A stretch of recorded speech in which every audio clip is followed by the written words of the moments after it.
When you hope upon a ball of gas, that hope may come real.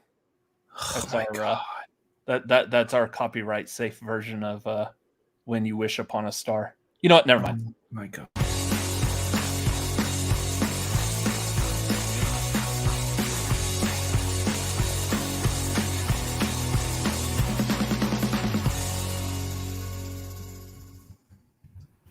What's going on, Disney fans? That was weird. What was weird? What's happening? What?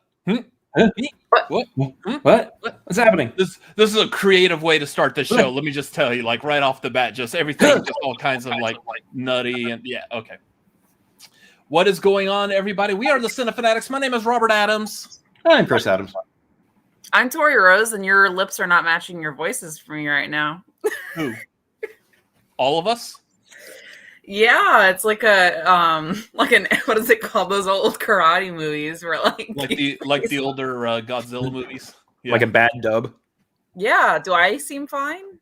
Yeah, you're fine. I mean, backstage. You're looking at on the backstage of Streamlabs here, or not Streamlabs? I'm looking at the stream. Guys, Streamlabs is available during this. Yeah. Welcome back to the Marquee. It's been a couple of weeks since we've done this. It's been a while. We're done with the horror movies for a minute. Also, I would like to welcome for the first time to the Marquee the other Cinefanatic.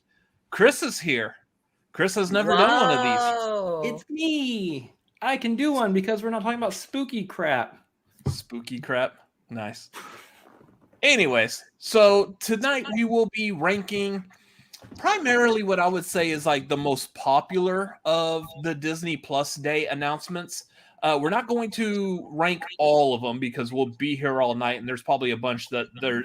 I mean, you already know like where the hype level on this would be. So, we're just going with the ones that I feel like are the most popular. Also, keeping in mind like the age group of people that we have, not only on the stream but like those of y'all in the chat.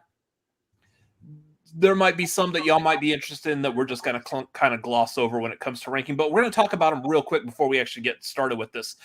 Speaking of which, before we get started with this, questions, comments, anything you want to grab our attention to, streamlabs.com/cinefanatics/tip. Speaking of which, we already started off the show with one in there. We got a Streamlabs from Commentating Nerd saying, thanks for being my Austin tour guides and chauffeurs, LOL. I am crazy for being the most excited for the 2 National Geographic series from Will Smith and Chris Hemsworth over almost anything else. Also, that Willow comedy promo was delightful. Nerd, thank you for that Streamlabs, and it was a pleasure having you here in Austin. So those of y'all who didn't know, he visited Austin at the end of October, got to hang out with him. It was fun. Good times. Come back anytime. Yeah. Also available to everyone, patreon.com/cinefanatics. Hop on the tier that's good for you. Coming up this month, we will be doing the live watch along of King Richard. That's going to be on Monday the 22nd at the same time, probably a little after the hour, just like this one.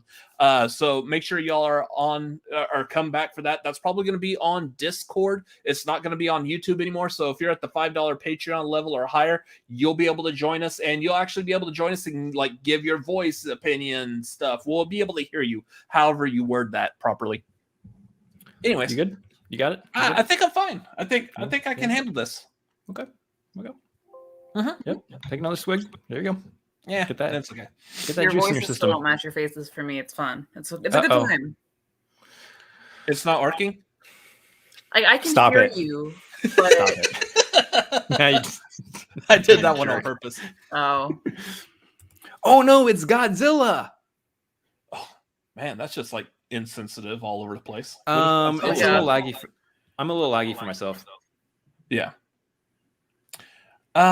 Anyways, let's before we actually get to ranking, let's talk about some of these other things. I'm just going to breeze through this real quick. So here are ones that we're not going to be ranking, but we can talk about them. Like if you have thoughts, feelings, and opinions. Real quick, Ice Age: The Adventures of Buckwild, which is going to be a movie.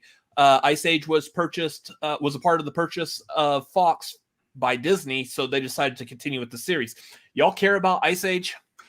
I had an Ice Age birthday when I was like 9 years old with Ice Age themed cupcakes, only because it came out on my birthday. But besides that, no. The only thing I really cared about Ice Age was the trailers with Scrat. Yeah, S tier. She wants that on S tier. So go ahead and put it on the ranking real quick. Yeah. The only thing I cared about were those trailers with Scrat. Just seeing that little like prehistoric squirrel trying to hide his nut or his acorn. Actually, I just wanted to say hide his nut, but whatever. Hide his nut. Yeah, those were hilarious. That's the only thing I want to see. We're in the right month for trying to hide your nut. So anyway. Oh, okay.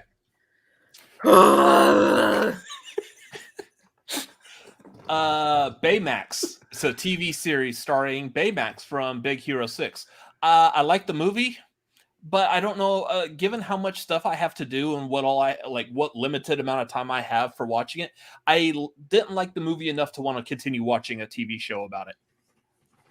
If it gets good enough reviews, then we might check it out at some point. But it just depends on what else is out and what else we have to do around that time. Yeah, not really interested. Boom.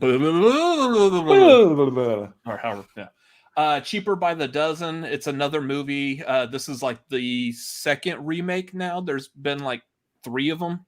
This one's going to star Zach Braff. Because they make money. It's always a fun story, and depending on who your lead is, like the other one that did really well, the first remake starred Steve Martin and did phenomenal. It's ridiculous to me that there's another remake in my lifetime. Yeah, of this movie. So, I like Zach Braff, but I don't know about this one. Diary of a Wimpy Kid. I have no interest in this. I'm way too old for this series. I'm too old for that series. Beatles Get Back is a documentary. This one I might be interested in. It just depends like on word of mouth and what all it's actually about. I don't know off the top of my head, but it's about Beatles, like actual Beatles. I have tea with the Beatles, so I can't get into it right now. We have personal beef. Nice. This one I might actually be interested in. Chippendale's Rescue Rangers, not the adult dancers. This is going to be a movie with Andy Samberg and John Mulaney. This could be interesting. I did grow up watching like the Disney afternoon with Chippendale's Rescue Rangers, Tailspin, and DuckTales. So this is up my alley. Just depends on how it looks, how it does. I'll be waiting for a trailer. If the trailer looks good, I'll be super excited for this. I would say y'all are both too young to really connect with Chippendale's Rescue Rangers. Correct. Yeah. Better Nate Than Ever. Have no idea what that is. Yep. Tori doesn't know either. Yeah, it's okay. Keep going. Do you know anything about this Better Nate Than Ever? I don't. Okay. I'm not sure really what that is. That's why it's not on the list. Sneakerella, which is a movie. I guess it's like a Cinderella with sneakers instead of a glass slipper.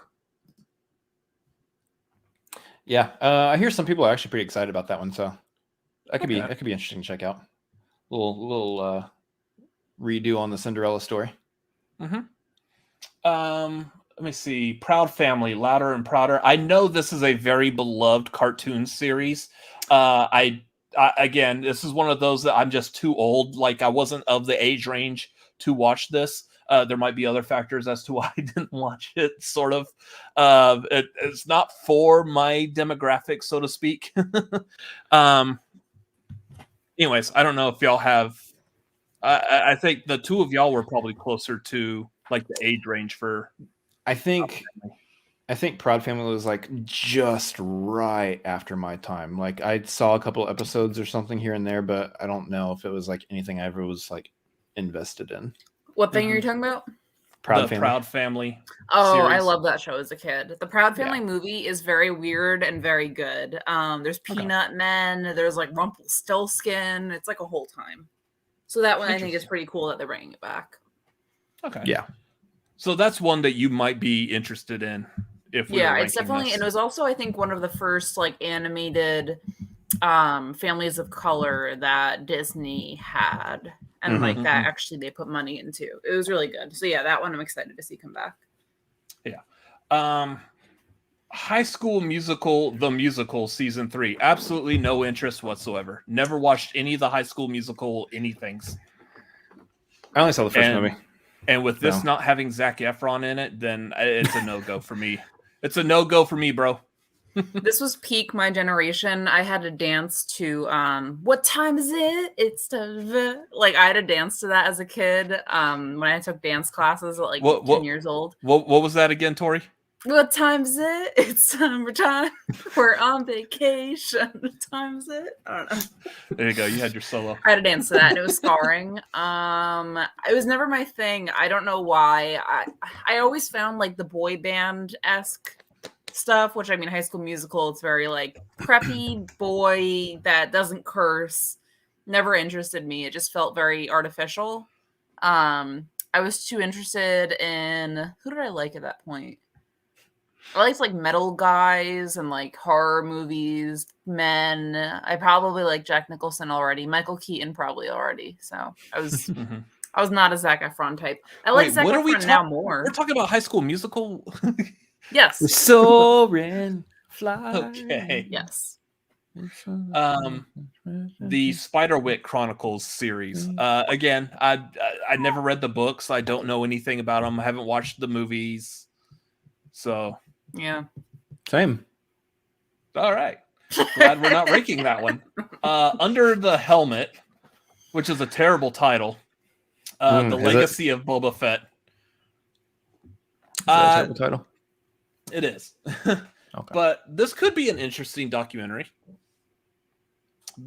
Just a documentary about Boba Fett, who's easily like the I would say like the Deadpool Harley Quinn of the Star Wars universe. It's one of those like random characters that like just became popular because he just looked cool. Yeah. And everyone wants to know more about him. Funny enough, this is basically our only Star Wars announcement for the Disney Plus Day. Even though there's a bunch of shows coming and whatnot, but yeah. Nothing to a football show with kids. Yeah, I'm not really a Star Wars girl. My close friend is a Star Wars person, but I don't know. Behind the scenes stuff. What'd you say, Chris? What's that Ryan George bit where he goes to like the Star Wars Addicts Anonymous or whatever? What's the phrase that they say to him? Like, it gets better than or whatever. Like, say that again. It gets better than. It gets better than. It's I'm butchering it, but it's close. It did, didn't it? It did, didn't it? It did, didn't it? It did, didn't it? Yeah. If y'all aren't watching Ryan, if you're not watching Ryan George, what are you doing with your life? Hey, he's not paying us. Don't plug his channel. I love watching him. I mean, I'm going to share things I love. I have a camera on. Okay. Pixar's Win or Lose. Interesting thing here. I believe this is the first animated series that Pixar is doing. Unless someone correct me if I'm wrong. In which case I sit corrected. A Monsters Inc. series, I believe that's already been going. Monsters at Work. Yep, then I sit corrected. But yeah, I don't know anything about this, so feel free. I'm flying through these, so feel free if y'all want to interject anything. Sorry. Yeah. Zootopia Plus. It feels like all we're doing now is we're taking properties and just sticking a plus sign after it. A lot of these, honestly, I'm disappointed that Disney, it's just not a lot of original content. Yeah, they're taking like extremely popular stuff that they've already released and just doing something else with it. Yeah, and that's the thing is like they know nostalgia is Disney's wheelhouse. It really is. They've been around for so long that they are able to milk themselves for all they're worth. I know that phrase sounded weird. Just go with it. They can do whatever they want to do at this point because they have the fascination of generations.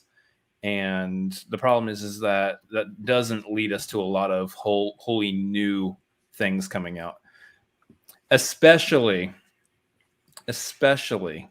because people are so attached to characters. They want to show their kids, and then the characters just live on in family.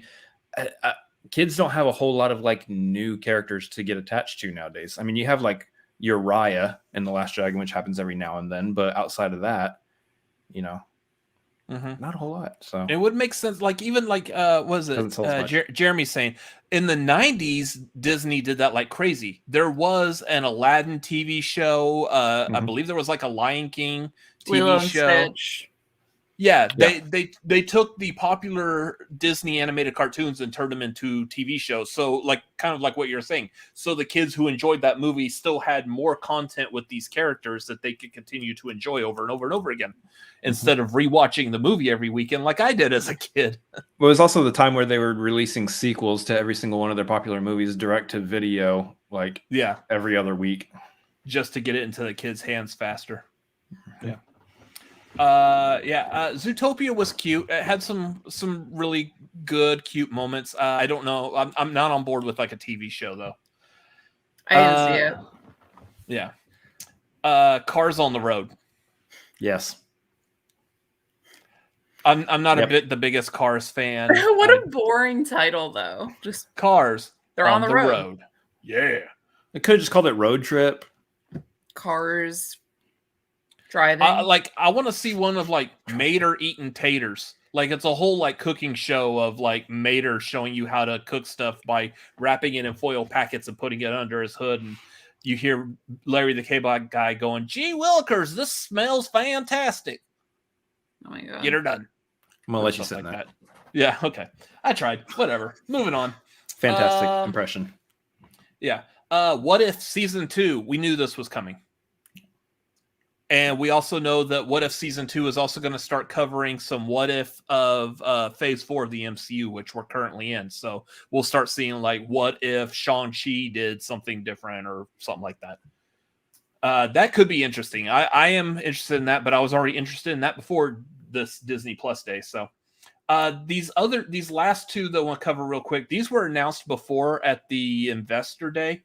And we really didn't get anything new about this. The I Am Groot series, which will be cute. It's Groot. And Ironheart, which is a movie, or no, this is going to be a TV show about Riri. Yep. Riri Williams, who we'll see first in Black Panther Wakanda Forever. Maybe. If that movie ever happens. If that movie happens.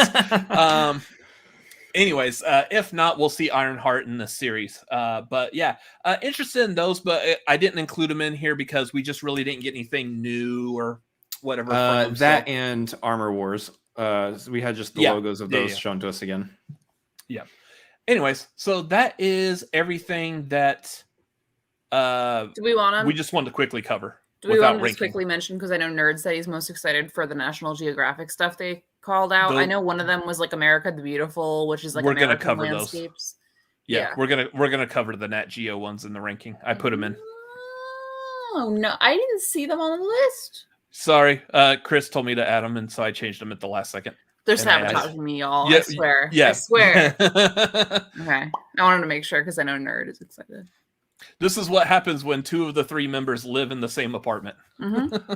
Oh, what? I forgot to pull up the notes. I was like, "Where's she seeing the list at?" It was the one that I sent the text message. Text, yeah. Anyways. Okay. Never mind. Anyways, that out of the way, let's get to the marquee. There's our marquee for tonight. Y'all are used to how this looks. It's a tier ranking, S tier being the highest down to F.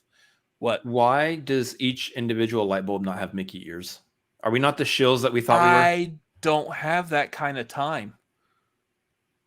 There's no way I have that kind of time. This is not how we're going to earn Disney money here. What kind of product? Look, I got the Disney ears on the logo down there below Tori. Like that's good. By the way, Tori, you didn't hear this. I thought this would be kind of funny to share. So every time we're doing a marquee, like for horror, we kept the horror theme of the marquee was going to be Tears for Fears, just a pun off of the 80s new wave band. There you go. This one, we were trying to figure out, like, what would we call if we were doing like all Disney? Because we're going to do Disney movies again at some point for marquee. Like, what can we do? And I was like, it's right there. Mousek-Tiers. Oh my god. Beautiful. So good. Beautiful. The pun is strong. Yeah. Anyways, here's how it's going to work tonight, y'all. We've got 13, 14 titles to rank. We're going to get through these pretty quick. Unlike doing the movies where we get to talk about the nuances of a movie and why we like this over here, just like the little pieces of movie, digesting it. Of course, all of this, we haven't seen it yet. This is all going to be based completely off of our opinion, our hype level, what our connection with this entity, this product. Yeah. So that's what we're going to be ranking on. With this, I am going to add in a rule. We are allowed 3 titles in the S tier. So 3 of these could be S tier titles. We also have a rule in here that any one of us has the ability that no matter what the other two's opinion is, wherever you want to put it, you put it there. If, say, Hocus Pocus, if Chris wants to put Hocus Pocus in A, it's going to go to A, no matter what the two of us. With the exception that if one of us also wants to use that and say, I want to put Hocus Pocus in S, whichever one is higher is the one that rules. But everyone good with that? We got this down? Heard. Yeah, you only got one of those. So if I make you waste yours on putting it in S tier for that, then you don't get another pick. Of course, I don't. I do. So, I do though. Yeah. So as we go, if you want to stick Hocus Pocus in A and I want to stick it in S, my S is going to win. You still have your one that you can do because you didn't get to put Hocus Pocus in A. Guys, we're going to write out a rule book for this and we're going to send it out to our patrons so everybody can read. I'm just kidding. It's going to be thick with 5 C's too. I got William Bibiani. Benefit of the doubt. William Bibiani's working on it right now. Every book comes with a complimentary bar of soap. Hey. I'm terrible. Anyways, let's kick this off and we will start with Hocus Pocus 2. Wait, there's a Hocus Pocus 2. What? Okay, by the way, these are much easier to read. Is the Hocus Pocus image I've been seeing going around just from the original movie, or is that from a shot from Hocus Pocus 2? As far as I know, they have not started filming. They're about to start filming here shortly. Okay. So, it's probably just the original movie. I liked the original movie when I was a kid. I saw it a couple of times. Problem is, haven't watched it since. I know some of their names, and that's about it. I mean, I watched this every year since I was a kid. I think it came out what year was it? 93?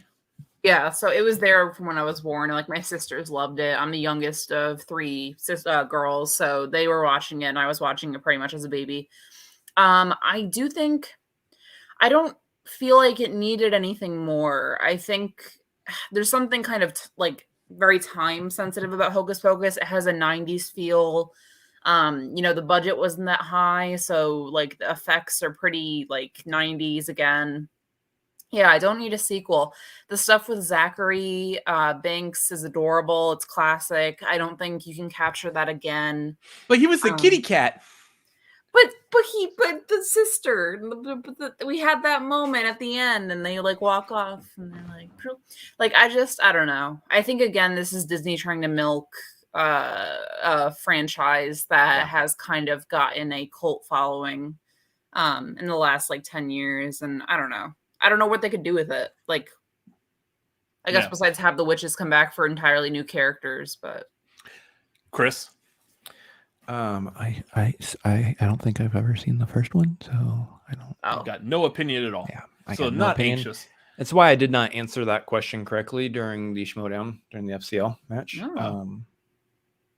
Whatever question that was, I've even forgotten about it. By the way, any FCL competitors watching, just because he's revealing a blind spot, don't rely on that. It won't be blind for very long. Yes, my blind spot of Hocus Pocus 1 is definitely going to be the downfall for me in the future. You never know. You're on a team now. You need to think of others. You've seen it. Oh, yeah, that's right. We're good. Yeah, I agree with Jeremy Miller there. Just say, I like the original, but I don't see the need for a sequel. I do see why it's getting a sequel because it's got a huge cult following. Nostalgia. Key emphasis on cult. But yeah, I mean, I get it. I'm not that excited. Me, I would probably start off by putting this D tier. Like, I don't care. Do y'all That's care? fine. Yeah, white women love this movie. It's for them. They're for sure going for like the wine moms in the world. Yeah. Like, I guess go do your thing, Disney. I don't want to put it in F tier because I am curious to see. I will probably watch it at some point just because I want to see Kathy Najimy. I love Kathy Najimy. So between this and Sister Act, I love it. Yeah, I'm good with this. D is fine. Nerd says there's tons of Hocus Pocus fanatics, but that's not this channel. Yeah, get it? Because okay. Next one, Tiana. Tori, go ahead and start off since you're excited for this. I mean, Princess and the Frog. I don't know if anyone else knows, but I kind of like frogs. And what? Wait, since when? I know. We only got a shot of it, but I think Tiana's my favorite. Princess and the Frog is my favorite princess movie, not just because of the frogs, but I genuinely think the art is beautiful. I think Tiana's interesting. I think she's compelling. I think the way they shot New Orleans was super interesting. You definitely felt heart in that movie. Mm-hmm. I think it was, again, even though it's like an older story, they brought life to it. And I think it's important to have a princess, again, who's like a Black girl and giving her more focus. I'm curious how this one will be because it's in an entirely new setting. The image we got in the story we know is that she marries the prince, and so she becomes royalty. So it's not going to be in New Orleans. Spoiler: I haven't seen the movie yet. Prince. It's in the title. That's all I'm going to give you. So I'm curious if there's going to be frogs. Like, it's just called Tiana. So where's the frickin' frogs? Where's the frickin' frogs? I don't know. Have you ever watched Magnolia? No. Oh, you'd like the end of that one. Ooh. No, yeah. I don't know.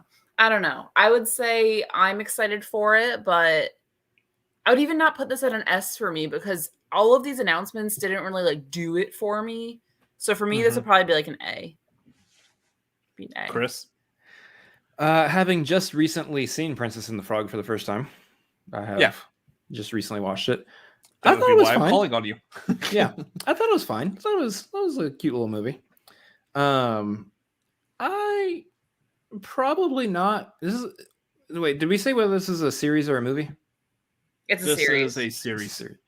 Probably not going to watch it, to be honest. No. So not that excited. It's, let me preface that by saying I am glad for its existence. I think it is a necessary piece of art. It's just not going to be something that I'm going to watch or be interested in. Because I thought the movie was fine. I thought it was okay. That was a good little movie, but I'm not gonna be all enthusiastic about trying to watch a show. So fair enough. I have not seen the movie, and that means I just don't care yet. I mean, maybe if I watch the movie, I might be a little interested. I don't know. We're all over the spectrum here.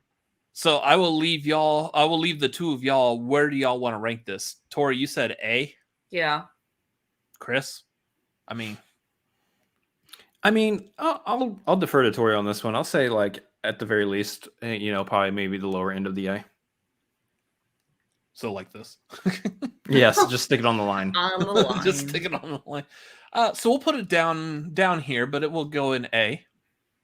So. I think that one is one of the more original things they're releasing, even though it's based on an existing property. Mm-hmm. It is going to be an entirely new story, not based on the story of Princess and the Frog.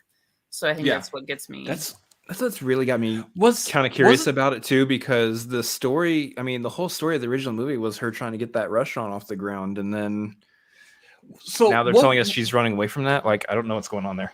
Was this based off of the? It might be a. What's the like brothers? Tale? The Brothers Grimm. Like, was this like the Frog Prince? Basically. Yes. Okay. Theoretically, yeah. So the prince was a frog, and she had to kiss the frog to turn it back into a human. And they adapted it to New Orleans. So it's very really pretty, really colorful. Yeah, the whole thing is she has a dream of opening a restaurant because her father and her wanted to. So it is curious that it's not going to be taking place in New Orleans because I'm like, what about that restaurant, Tiana? Did he make you leave your dreams? Interesting. So yeah, we'll stick it there. This next one, this is one I actually kind of wanted to hold till later, but we'll go ahead and do it now and get it out of the way. Keep in mind, I turned 40 this year. So if you think back as to where I was like in the 90s. Old in the 90s? I don't feel like I really need to defend this. If y'all want to have an opinion on it. Over here like crazy. Like, I'm 40. I was born in the 90s. I was y'all want to have an opinion. I don't have to defend this. I don't feel like I need to defend this, and if y'all want to have like any words on it, but anyone who knows me and is like around my age and was like a nerdy little kid in the 90s, we're talking about this. No, defend it. Why are you wanting it in S tier? You defend that. You might use your flex here, but you defend it. I am going to use my flex here, so this is going to stay in S tier. Still defend it. Why is that in S tier? Because the original X-Men, the animated series, is a classic 90s cartoon. When you look at like your cartoons of the 90s, this might be like fun for someone. We probably won't do it on Cinefanatics because we tend to do movies, but like 90s cartoons, the X-Men, the animated series is S tier, right there next to Batman, the animated series. Just slightly above Spider-Man and Superman, and like these are like the quintessential 90s superhero cartoons, and they're bringing that back. And the like I saw on Twitter, the person who's like the lead producer, maybe even showrunner for this, she said on Twitter how much she loved this cartoon as a kid, and that she promises to be like faithful to it. And like, I am all on board with this. This is going to be good, especially if they keep the animation and the voice acting pretty close to the 90s. I know they can't do it perfectly, but if it's in the same feeling of that, that's what I want to see. Just as long as they don't copy the crappy animation from the final season when they had to outsource the animation house. The rest of it, I want to see this back, and I will be watching this the second it drops. I'm going to have to defer to y'all. I'll probably just let Robert have it with his S tier choice. I'll be honest here. This is a safe place. The only piece of X-Men content I've ever consumed is Logan.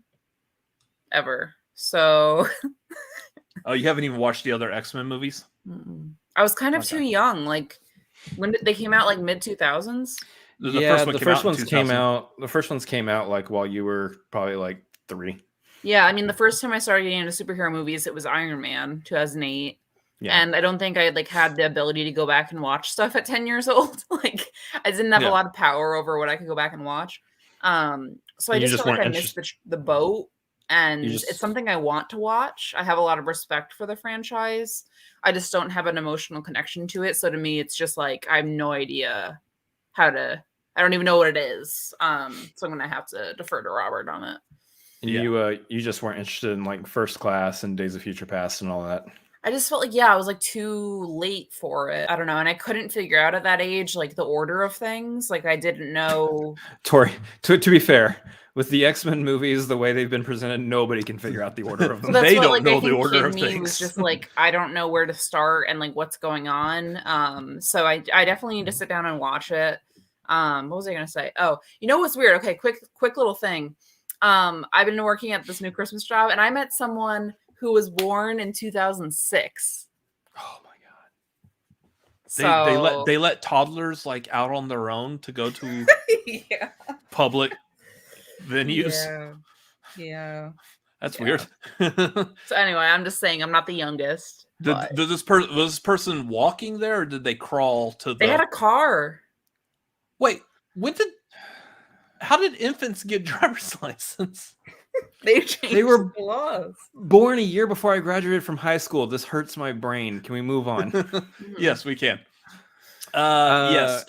this better get the same theme as the 90s. You know it will. Yeah.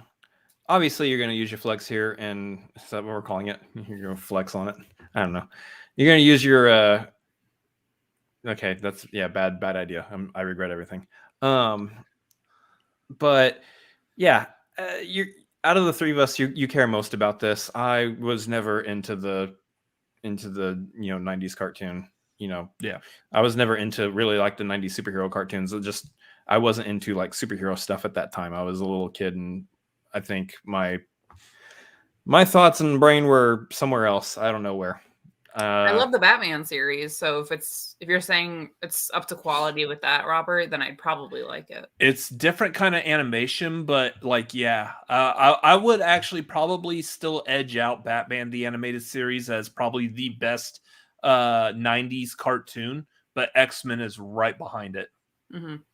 And I'm still keeping like account of other cartoons during the 90s that aren't necessarily superheroes, like Tiny Toons, Animaniacs, stuff like that. Yeah, the good cartoons, still Batman and X-Men beat them. And this will also be interesting for you, Tori, when the MCU finally introduces X-Men too, and you can get like the real X-Men as X-Men should be treated experience. In the MCU. Curious. Yeah. All right. Next one. This is where we were going to talk about the National Geographic shows. Instead of doing like each one individually, because they all seem to be roughly around the same kind of idea. It's just a different celebrity with it. So we've got 3 National Geographic shows. You've got Limitless with Chris Hemsworth, Welcome to Earth with Will Smith, and America the Beautiful. I don't know who's in that one. Yeah. So, plus you got like the return of Jeff Goldblum's season 2 of his show. So you've basically got like these 3 shows where we're following possibly a celebrity host as they explore the world in different forms. Like I think Chris Hemsworth's is more like the sports, more of a sporty, and Will Smith's is more like interacting with like aliens on July 4th, I guess. Judging by the title, I'm not sure, but they look interesting. The thing is, like, this is a good step up for National Geographic when it used to be just boring, like pictures of like antelope, and you hear like some narrator look at the antelope across the field. Hey, they've always had quality content. Okay. You do not badmouth Sir Richard Attenborough. No, I mean, they're putting some spice on this. It's no longer just like a documentary of seeing random. Sir Richard Attenborough was the spice. Excuse me, it is Lord Richard Attenborough, according to Sir Lord Richard. Animals mate on camera, spice. No, I see him do it in real life. I don't need to watch it on camera. If I want to watch things mating on camera, I'll watch. Never mind. We have one animal. What are you seeing this happen in real life? I do watch the stuff for fun when I'm in a certain mood for it to relax. Mm-hmm. I find the content just like, obviously there's more violent animal documentary type stuff, but I think National Geographic has always just been like, you just go in for a ride, and like I think they have a series where it's like rivers and rainforests and the deep sea and lakes, and it's just like you just put it on and it's fun to watch. I love them, so I'm pretty excited. I always love when they do more content, and I do think the celebrity angle is a good one because it does make it makes it more entertaining because you get to go through the eyes of a celebrity as you are like the audience, like we're watching it through them, but it's also someone that you find interesting, so it's kind of a win-win. I just want to know, is Chris Hemsworth going to have like one shirtless shot per episode like he does in the Marvel movies? You better. Probably.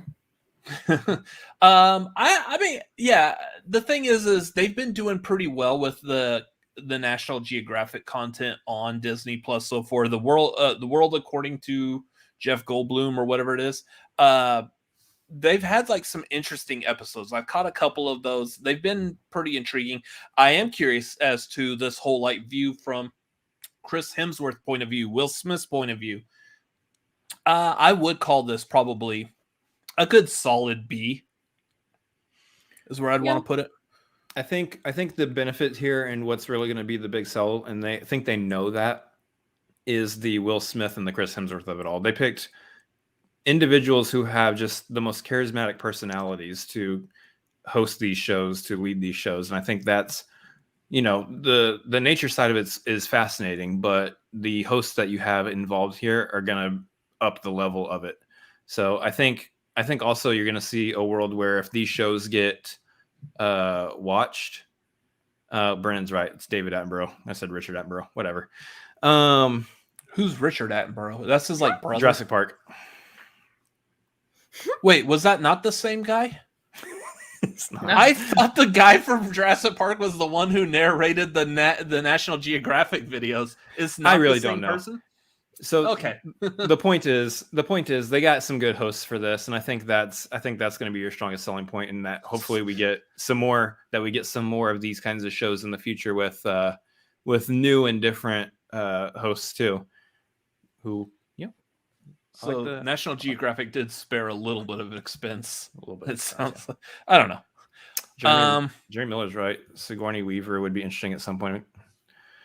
Here's the thing, like a Sigourney Weaver led talking about like alien stuff where she could go visit like Area 51 and Roswell. That would be an interesting Nat Geo show. Because there's so many different aspects that she could cover on that. Okay. Brendan's saying it's his brother. Okay. If only aliens weren't fake. You take that back, Tori. Gasp. I don't know if we can let you be a cinefanatic. Anyway, aliens, a Sigourney Weaver. Yeah. So we're good with the Nat Geo shows being in B. I think B is good. Okay. Yeah. Okay. Next one. Guys, once again, before we dive into the next one, y'all got questions, comments, anything you want to offer, make sure you throw in streamlabs.com/cinefanatics. We've got a major trip to LA coming up. Need all the help we can get with that. So yes, help us drink our brains out. I don't even care about the drinking. I feel like that's just going to happen. Help us sustain life by getting food. That's a better one. We got it. Yep. Yeah. Anyways, next one we have. And this is funny. I think is there anything? Oh yeah, Robert. By the way, did you intentionally leave off the little thumbnails for everything like we normally have? I did it where it's just a zoom in on the logos, just because. We don't have like full-on posters, and typically I would just use the movie poster, but if y'all remember, when I bring those up, I usually have to enlarge the image so we can all see like what it is we're looking at. So this one I just did like a nice zoom in close up of the actual logo, so I don't have to enlarge them or anything. Looks pretty nice. Yeah. Yes. This next one, She-Hulk. Ooh. There's a She-Hulk in the closet. Now, I don't know if anyone else watching this is going to get this reference, but does anyone else think the logo for this show looks very much like the logo for Nip Tuck? Mm-hmm. Yes. Yeah. Yep. I mean, Nip Tuck. Okay, yeah, you can't see my mouse on here, but the split here between the She and the Hulk, in Nip Tuck, it was a scalpel sitting there. But I mean, the second I saw this, I was like, why is She-Hulk? She-Hulk's a lawyer. She's not a plastic surgeon. But right. Yeah, very reminiscent of that. I'm interested in this show. We got a quick sneak peek of we saw like Smart Hulk is helping Jennifer Walters. We got a nice shot of like She-Hulk. Let's call her She-Hulky, because I guarantee they're going to call her that in the show. They called her that in the comics and stuff. So we got a nice close up of like She-Hulky's green like calves, and for some reason they focused on her butt. Like, that's what I need to know, is what She-Hulk's ass looks like. Whatever. But this looked interesting. Besides the She-Hulk ass, this looked like an interesting show. I thought it was definitely weird. I hoped she was going to be more hulked out. I mean, I get like when you make like a woman muscular character or whatever, like, I don't know, they always make them feminine, so it's like you don't forget that they're a woman, like even in other shows. But I don't know, like I was kind of hoping for like just like a jacked up monster, not like a hot alien. I believe we will get that, because so I don't those of y'all who don't know the origin, the story here, Jennifer Walters is the cousin of Bruce Banner, and she gets into an accident and needs a blood transfusion, and Bruce Banner was like the only one whose blood is compatible, but because Bruce Banner's blood is full of gamma radiation, she also inherits his green rage isms, and that's why Hulk is also in the trailer. He's trying to teach her how to control the rage. But yeah, in the comic books when we first saw her, she was like a big, like massive, they actually referred to her as the Savage She-Hulk. So like the She-Hulk #1 is her like in a ripped white shirt, and yeah, she learns to become like more proper, kind of like how Hulk was in Endgame. Yeah, that's just what I hope so. I just am kind of tired of. I mean, Marvel sexualizes everything, even though it's like supposed to be a comic family books thing or whatever. Welcome to I'm almost certain we're not going to have her Hulk out and like all of a sudden she's going to lose all her clothing, though. I'm pretty sure that surprisingly the clothing is still going to fit her, even though she's probably going to like taller and wider, muscular. Like she would rip out of the clothes normally had this been a real thing. This is a really awkward conversation. It's on Disney Plus. It's on Disney Plus, so ain't gonna be a problem. So you know how it's gonna go. So here's the thing about this. One, I like this logo. So this is actually a different logo than we first got. The logo we first got during the Investors Day looked more like a comic book art style. Yeah. This one looks more like a procedural type lawyer show or something like that. Which reminds me of Daredevil. It's going to be a big piece of it. That's going to be what it is. It's going to be more of a procedural type courtroom drama stuff, along with a little bit of, and she's also a hulky person. Mm-hmm. So yeah, if we, a lot of people have talked about there's a chance that we see Charlie Cox show back up as Matt Murdock in this. It would be the right world. Here's the thing with that. Between the rumor of Charlie Cox for Spider-Man No Way Home, the fact that this deals with a superhero who's a lawyer in the Marvel Universe, and there's another TV show that was announced during Disney Plus Day that we will talk about, and I'll give y'all all the background information on that one because no one knows who the hell this character is. I had to look it up. I know what you're talking about. Yes. There's a very, very strong possibility we're going to see Daredevil again. And if they're smart, they will bring Charlie Cox back for it. Yeah. So as of right now, I would not be surprised to see Charlie Cox pop up in She-Hulk and this other show and No Way Home. So here for this one, I am actually pretty excited about this. I'm really curious to see Tatiana Maslany play Jennifer Walters, because I don't remember really seeing her in much. I know I didn't watch Orphan Black, but from what I've heard, she's a very talented actress, and so she's gonna kill this role essentially. I'm looking forward to it. The little glimpses that we saw, while they left a lot to be desired in terms of, I want to see more of She-Hulk. I know you're just giving us a little tease. Here's her arm, here's her leg, whatever. Cool. They're green. Dope. I do want to see more from her, and I know they only wanted to tease so much, but I'm really kind of curious to see what the plot's going to be like too. But I would say maybe high A. You think this is A? Where do you want to put it, Tori? What are you thinking? Probably like C. Oh, really? C, really? I thought you were more on board with it. You seem like you were really excited about it. Like I said, none of these like did it for me. I don't know. We could do A. We could do B. All right, Tori, I want you to approach this from imagining if it did it for you. Okay. then probably an A. I don't know why. Like, Great Marvel debate stuff, skills there, Chris. Yeah, Marvel stuff just doesn't get me. Like Marvel show stuff just doesn't. I don't know.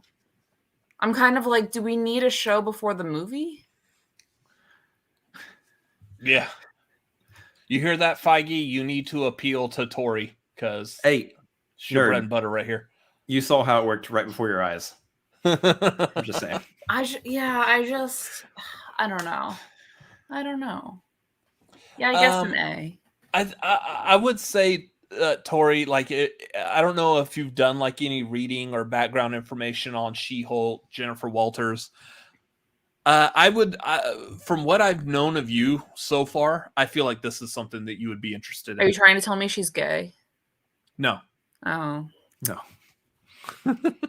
No, but I feel like this is a show that you would be like all into. I liked the Marvel, like, if this is more like Daredevil, I'll like it. I watched Jessica Jones, I watched Daredevil, I watched Punisher, I watched if you like those, you'll like this one. Yeah, then we can do You'll A. probably like this one even more than those. Yeah. We can do A. Yeah. I'm gonna agree. I'm gonna put this in A, and I will put it above Tiana. So there will be frogs in She-Hulk. I heard that specifically. Well, at least she's green, so I mean, there's a great start. I mean, close. There better be frogs in She-Hulk now, huh? Yeah. I just swear to God. I made a promise just now. Anyway. So as we continue talking about everything that was announced during Marvel Plus Day, the next one that we got, Moon Knight. This one we also got a like a little teaser for. We've seen some images about this so far. This is the one with what's his name? Oscar Isaac. Oscar Isaac is Daddy. playing a Daddy. Yep. He's playing a man with dissociative identity disorder, or better known as DID, as I put it. He has did. This is gonna be so. It's basically him dealing with this, like, the layman's term is multiple personalities, even though I know that's not medically the accurate term. For layman speak, we'll just go with that. He's got this multiple personality thing, but at the same time, he's being possessed, I believe, by this Egyptian spirit that's causing him to basically be an MCU version of Batman. So you can think of him as like really super smart, slinks around in the shadows, even though his costume is all white. It looks interesting. Oscar Isaac as this character, I think, is fantastic casting. It's probably his best Marvel comic book character casting ever. I'm looking forward to this, although I will say I'm not super strong on the character. I don't know that much about Moon Knight. He wasn't one that I followed when I was a kid into comics. The only reason I know as much as I do know about him is because when I was a kid was when he was slowly becoming one of these like fan favorite type characters, like Deadpool, where Deadpool just came out of nowhere, and all of a sudden Deadpool's like the forefront of Marvel comic book characters that everybody loves. Moon Knight is heading in that same trajectory. So it's going to be an interesting show. I don't know what all they're going to do with it, but I'm kind of curious. What do y'all think? Yeah, I always get a little nervous when psych disorder stuff is used. I mean, I'll forgive it just because, Marvel's not going to come out here accurately representing things. Movies aren't really known for that. I'm curious, like you said. I mean, Oscar Isaac is Daddy, so that in and of itself, I'm probably gonna put it at like S or an A. Yeah. I think he's just a great actor, and again, I think if this and She-Hulk are grittier Marvel shows, I have been craving those with missing Jessica Jones, Daredevil, and Punisher. I really liked those shows. I think that they have some of the best action sequences of all time in those shows. So if we get that here, I'm afraid Disney Plus will try to water stuff down. I mean, in Punisher, no spoiler alert, but spoiler alert, he like used people's heads as grenades. Oh yeah. So I don't know if we'll get like that level of grit with these shows. Probably not, but I am craving a kind of darker Marvel that's has a bit different of a taste to it. That's more grounded. This will be the one that probably pushes that boundary the most. Yeah. So I'm excited for it. I would say because Oscar Isaac is daddy. I would say S tier. So for me, like this one for sure, of all the potential shows coming, all the Marvel properties coming to Disney Plus, this one is going to be the darkest, probably, more than likely. And what's going to happen is I don't know if it's necessarily going to be like physical grittiness, but it is going to be more psychological. To some degree, like Mandalorian for sure.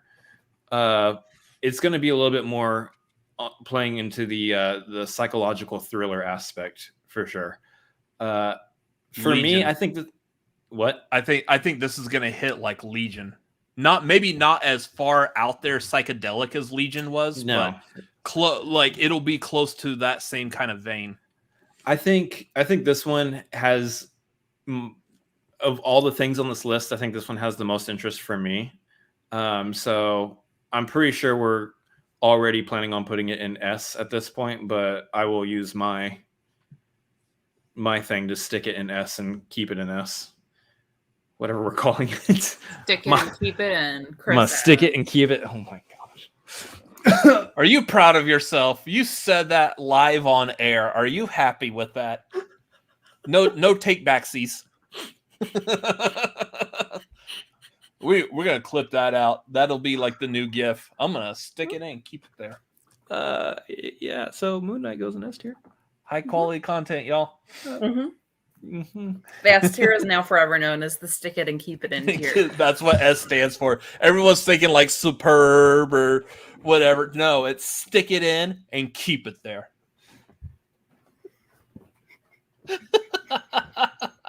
Well, Chris, it was nice having you finally on the marquee. Glad you enjoyed your stay here for half this episode. Can't wait to see you again when we start tier ranking all the cast members of La La Land. But thanks for coming by and playing. Seb is number one. He's an S tier because he wants to save Jazz. La La Land. Land. Save Jazz. Anyways, get off La La Land. Let's move on. Next one.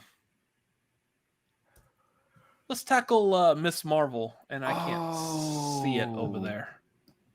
Oh, Tori, use your flex and put this in S tier also. No, we will leave this open. Like, keep in mind, we'll leave this open like at the end. That if you want to move anything around, so just keep track of what you're using your flex at. Your flex dollars. If you choose to unflex your flex later, are we good with that? Do we want to call it something different? I mean, until someone else tells me something different. If you want to use your stick it and keep it in points. Let's wait for that. You know. Streamlabs.com/cinefanatic/tip. If y'all would like to help us out and you want to support this channel, let us know. Like, ask us anything. All you gotta do actually have to be related to the tier ranking at this point. All you got to do to donate is stick your donation in and keep it. And keep Stick it there. the tip in and keep it there. Damn, y'all. Anyways, I'm going to try to press on.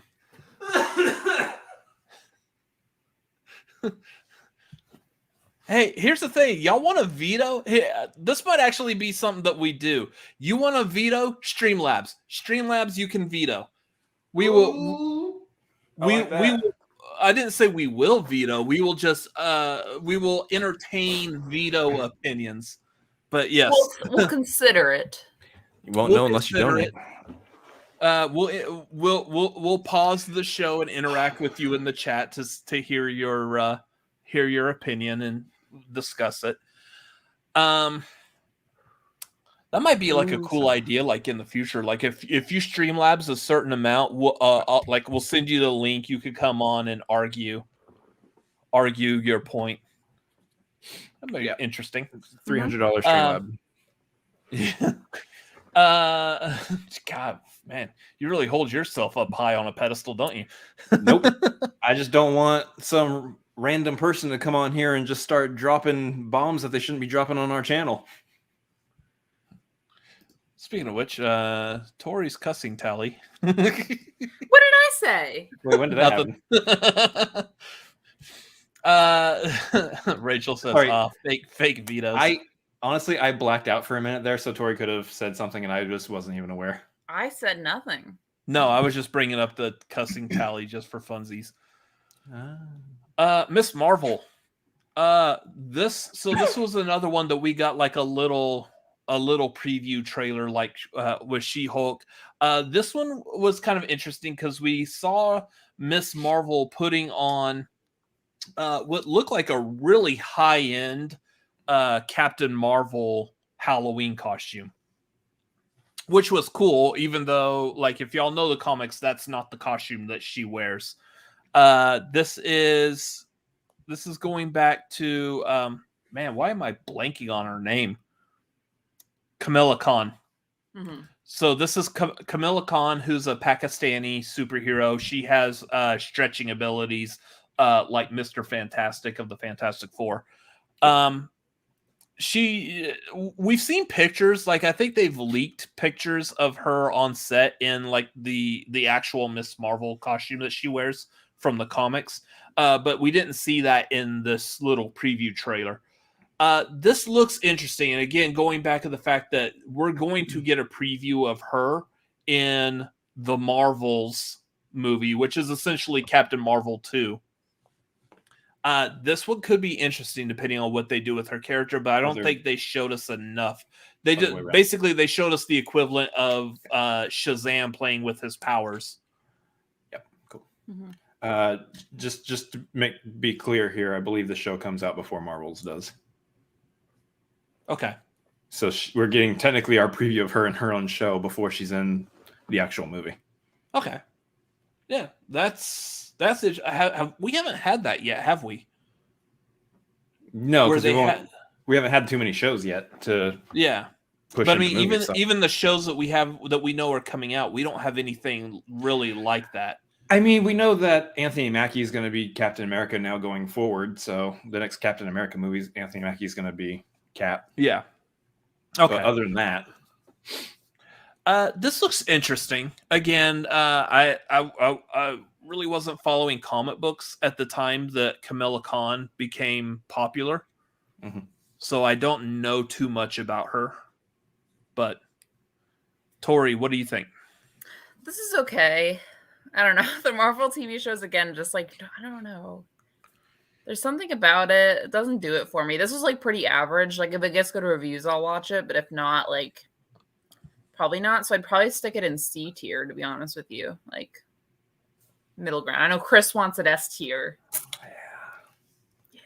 There's a lot going on with this show that I think it deserves to be a lot higher. One, I believe so. Kumail Nanjiani is Pakistani too, right? I believe he is. So outside of Kingo in Eternals, there hasn't been like really any representation from that part of the world in superhero dumb yet. Mm-hmm. So this is going to be like one of the first ones. So this is big because it's a woman and it's Pakistani. So you're getting two things right here that are a lot different than your normal white man superhero. So this is going to be huge for this. Yeah, and Rachel's right. I mean, she's saying she's the target audience for that. I mean, that is huge. We're talking about people who want to see themselves represented on screen. This is a big one, especially because the crew directing it, producing it, also I believe are all Pakistani as well. So it's pretty high up there in terms of something that I know a lot of people are anticipating and looking forward to. And then to spin her character into Captain Marvel, into the sequel, is going to be a lot of fun also. I think there's a lot of good stuff here. I'm still caught on the actual story of how she got casted for this role, because I thought that was such a great story. And I feel just like I heard this before. Yeah, and then like they actually, because they told her over the Zoom call, we got to see the actual like video evidence of her finding out for the first time that she was casted in the role of Miss Marvel, and that was pretty special. That's right. They did like the live reaction. Yeah. This, I mean, again, I don't know the character that well, but I know the history of Captain Marvel, and like the original Miss Marvel was Carol Danvers. Carol Danvers she didn't go from Carol Danvers to Captain Marvel. She actually was the original Miss Marvel. Yeah. She was the one, she had like flight and super strength. She was the one where Rogue from X-Men got her powers by touching her. And like that's how I am familiar with Miss Marvel. This is a whole new Miss Marvel after Carol Danvers upgraded to the new Captain Marvel. But again, kind of like what you're saying, the representation here, I'm eager to see that on the big screen. I know Kamala Khan was very popular in the comics because of that diversity representation. I do like, giant hands, Miss Marvel. They do show her a lot, like in the comics, with like these massively huge hands, because again, she can stretch herself, so she typically makes like bigger hands type of thing. I'm curious as to this. I would probably put this. So I'm edging higher. Tori's edging lower. Mm-hmm. I would probably put this high B, low A, just only because we haven't gotten that much yet. We just saw her like in a makeshift costume so far, and that's it. And of course the leaked images, but I mean that doesn't really show us too much. I want to see exactly what they're going to do. Yes, she was. She wasn't Inhuman in the comics. Okay. I would say put it over National Geographic then. Probably in B. Are you good with that too, Tori? Yeah, that's fine. Okay. Yeah, I would say I'm more anxious for this than I am the National Geographic. But here's the thing. Like, I feel like this is kind of like a dumb like plot point for this. Any of the Marvel shows, I'm gonna be super excited for. I'm so eager to see anything that Marvel puts out. So I don't know why they don't do it for me, but they don't. I don't know. I'm not really a TV show girl, I think, is what it is. So here's one. This next one is the one that had I not blown my S tier on X-Men, this is where I'd want to use it. And that is Agatha, House of Harkness. Oh, God. So those of y'all who watched WandaVision, who know who Agatha Harkness is, this was probably like the most... what's it called when like a character you're not suspecting all of a sudden becomes like the main... They steal the like show. Kind of like that. A standout character. Agatha Harkness was a major standout character, mainly because of how she was portrayed by Catherine Hahn. This was a breakout performance by Catherine Hahn. Before this, like we've seen her do like a couple of comedy bits and stuff, and she's funny and she's good. This was a great role for her. I loved her on WandaVision. And the thing is like in the comic books, we're really only familiar with Agatha Harkness. In the comic book, she's actually like a good person. She's not an evil witch sorceress. She's actually helping Scarlet Witch, Wanda, develop her witchy powers. So I'm wondering if they're going to turn her into like a force for good in this show. But I'm kind of eager to see what they're going to do with this, because this is going to be like Catherine Hahn at the forefront. Yeah, I mean... Agatha's going to be at Garth's house. That's a joke. Oh, That's a good joke right there. that's I don't good care because who Garth you are. Garth's not in the chat to make that joke himself, and you know he would have. Oh, You absolutely. know he would have. Oh yeah. Shout out to Garth. Hope he's getting better. Get better. Last dude. I heard, he's doing well. There's good stuff going for him. I heard so he doesn't need surgery, so that's a positive. Yep. As far as this show goes, I don't need this show. I get the character is fun. I get that her character was a lot of fun in WandaVision and has a badass theme song. Great theme song, sure. The Catherine Hahn of it all, she's fantastic. She's hilarious. But as a character who deserves their own show, no, not really. She's a great like side character. She isn't a great character that needs to be at the forefront of her own television show. She plays off of other people. She isn't a lead necessarily, though I know for a fact they're going to do something fun with it. It's going to be interesting. I'll end up watching it and I'll probably end up loving it.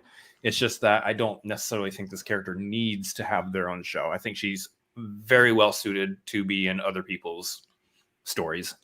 It's like Nerd saying, I just don't know where this show will go. That's the thing. Yeah. I don't know where it's going to go either, but I'm going to enjoy watching it go there. And to be fair, we didn't know where WandaVision was going either, and we had trailers for that. So, yeah. Yeah, I mean, I haven't seen WandaVision, so... Whoops, spoilers. Spoilers. Whoops. Whoops. Oh, I was just going to say, like, this show, the only thing I've seen of Agatha, she's the one who's at the end of Black Widow, right? Mm-mm. No, that's Val. Oh. Then I really don't know. Yeah. So this is Catherine Hahn. You know who Catherine Hahn is? By face, probably. Okay. The shows just don't get me. I don't know. Did you see Anchorman? No. Okay. We'll go through all. He will read anything on the teleprompter. Anything. She was in that. She was in Bad Mom. She's in like a lot of good 2000 like major mainstay comedies. Okay. But I thought she did very well. Now, granted, in the comics, Agatha Harkness is an elderly woman, but I think Catherine Hahn did a good job with that portrayal as a younger version. Yeah. Again, the show made her look like a villain. I don't know if they're going to keep her as a villain or if they might turn her into some kind of like anti-hero like they do with all the villains who get their own shows and movies. I'm anxious for this just because of Catherine Hahn and that theme song alone. I think both of those are going to sell this show very well. But I understand that we might not want to rank this that high, especially because I already blew my S tier. So yeah, I think the thing of it here is for, Tori's opinion aside, obviously like the Marvel shows don't do it for her, but for the other two of us, anything Marvel is going to be watched and it's going to be probably even enjoyed. I would go as far as to say like I'll probably end up enjoying the show, whatever it's going to end up being. Right now I'm just not sold on the fact that this show even exists. That being said, again, it's a Marvel show, so I have a hard time putting it below Nat Geo. mm-hmm. So I would still probably stick it in B and just still put it over Nat Geo, but it's going to be, of all the Marvel properties coming out, it's probably going to be on the lowest end because that's how excited I am to have an entire show dedicated to Agatha. So I would have actually put this after She-Hulk, but above Tiana. I don't think I can go that high with it. I'd probably put it out to C for me, just because again I have no idea who she is. Okay, so then I want to put it A. You would say put it in C.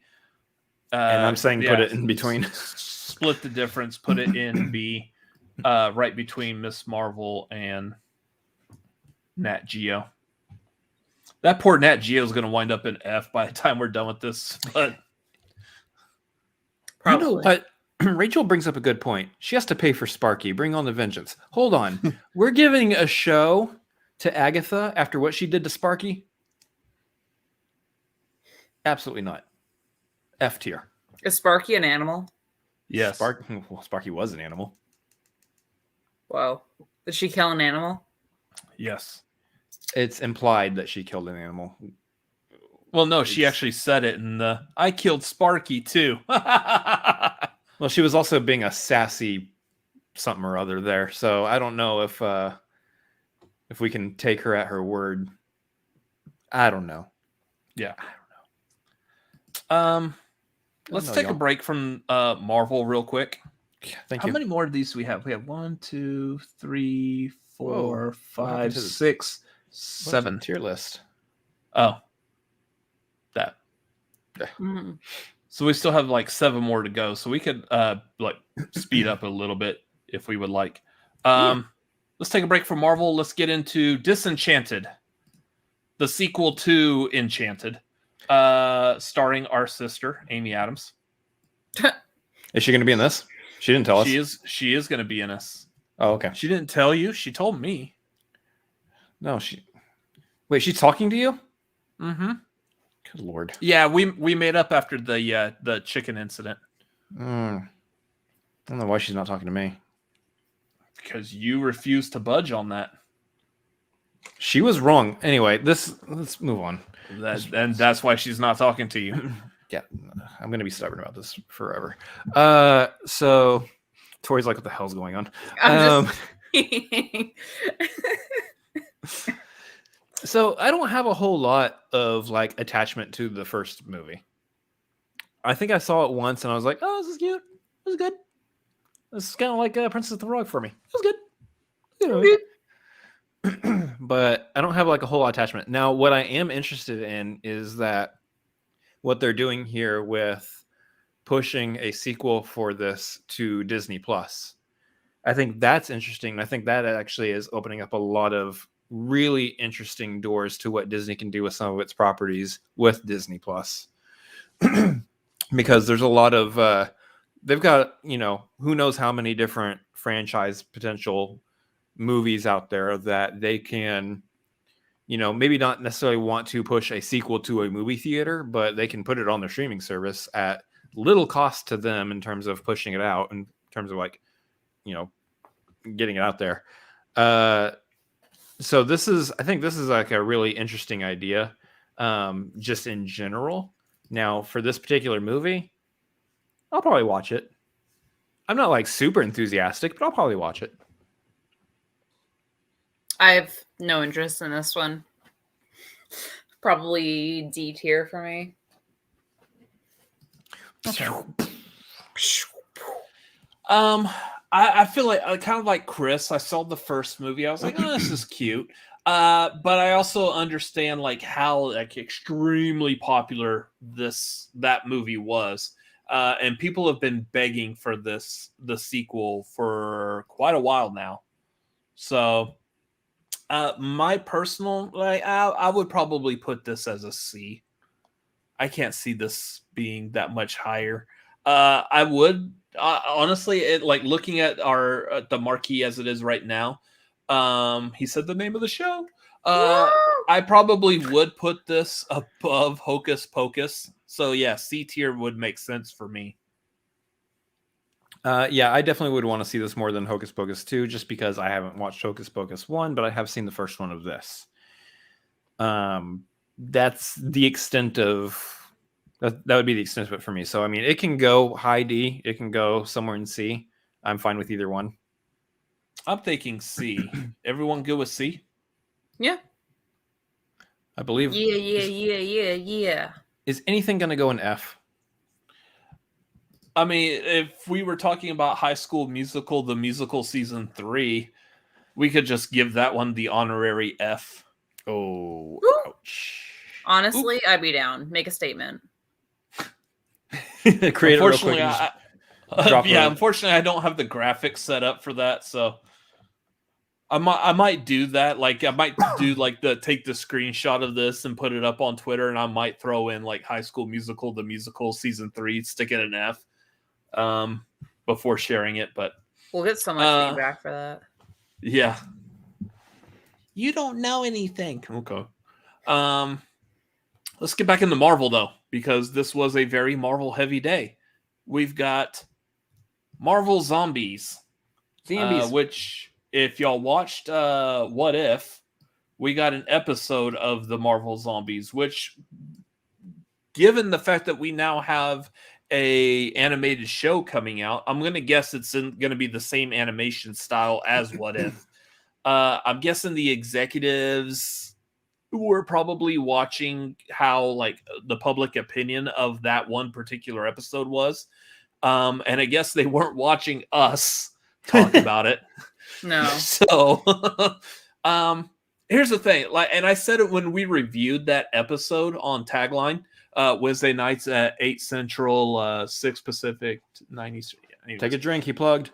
Yeah. No, that was for when I plugged the other thing. Or if I mentioned the other thing, you take a drink. It's a different. Never mind. Anyways, I said it back then. Like, I like the fact that they reached out to do this. I just think they could have done a little bit more with the Marvel Zombies idea. Zombies. And they didn't do that in that one episode. Granted, that was just one episode, and that's not even the focal point of the show. Now we get a whole show where that's the idea and focal point. So hopefully we will get what I was really hoping and was expecting out of this. I have high hopes for this. I am really excited that they will do this properly. I hope so. I mean, Paul I don't Rudd's want to head in. base it off of the What If episode, but like that was pretty rough. So because of that, I would put it more as a C tier, just because I don't know if they are just expanding on how they did that one, or if they're actually just turning it into a different direction. With Marvel, I never really know. I would hope that they would take feedback and expand on it and actually give a storyline that's interesting. I didn't really like that all the heroes were already zombies in an episode. I think it'd be interesting just to see the downfall. I bet that's what this covers.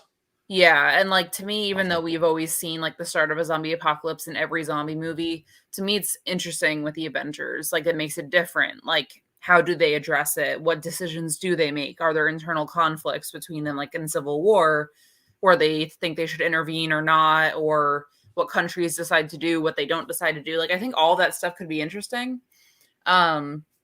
And if they do it that way, then I'm excited. It's just because of the episode we got, I would put this more as a C tier because I'm not sure how different it'll be from that episode. So you want to stick it in C, Chris? Stick it and keep it. Oh my gosh.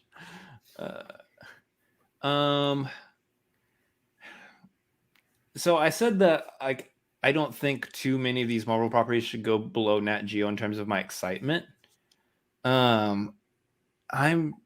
mean, y'all know me. I'm not into. You're not a horror fan, so you're not into horror zombies stuff to begin with.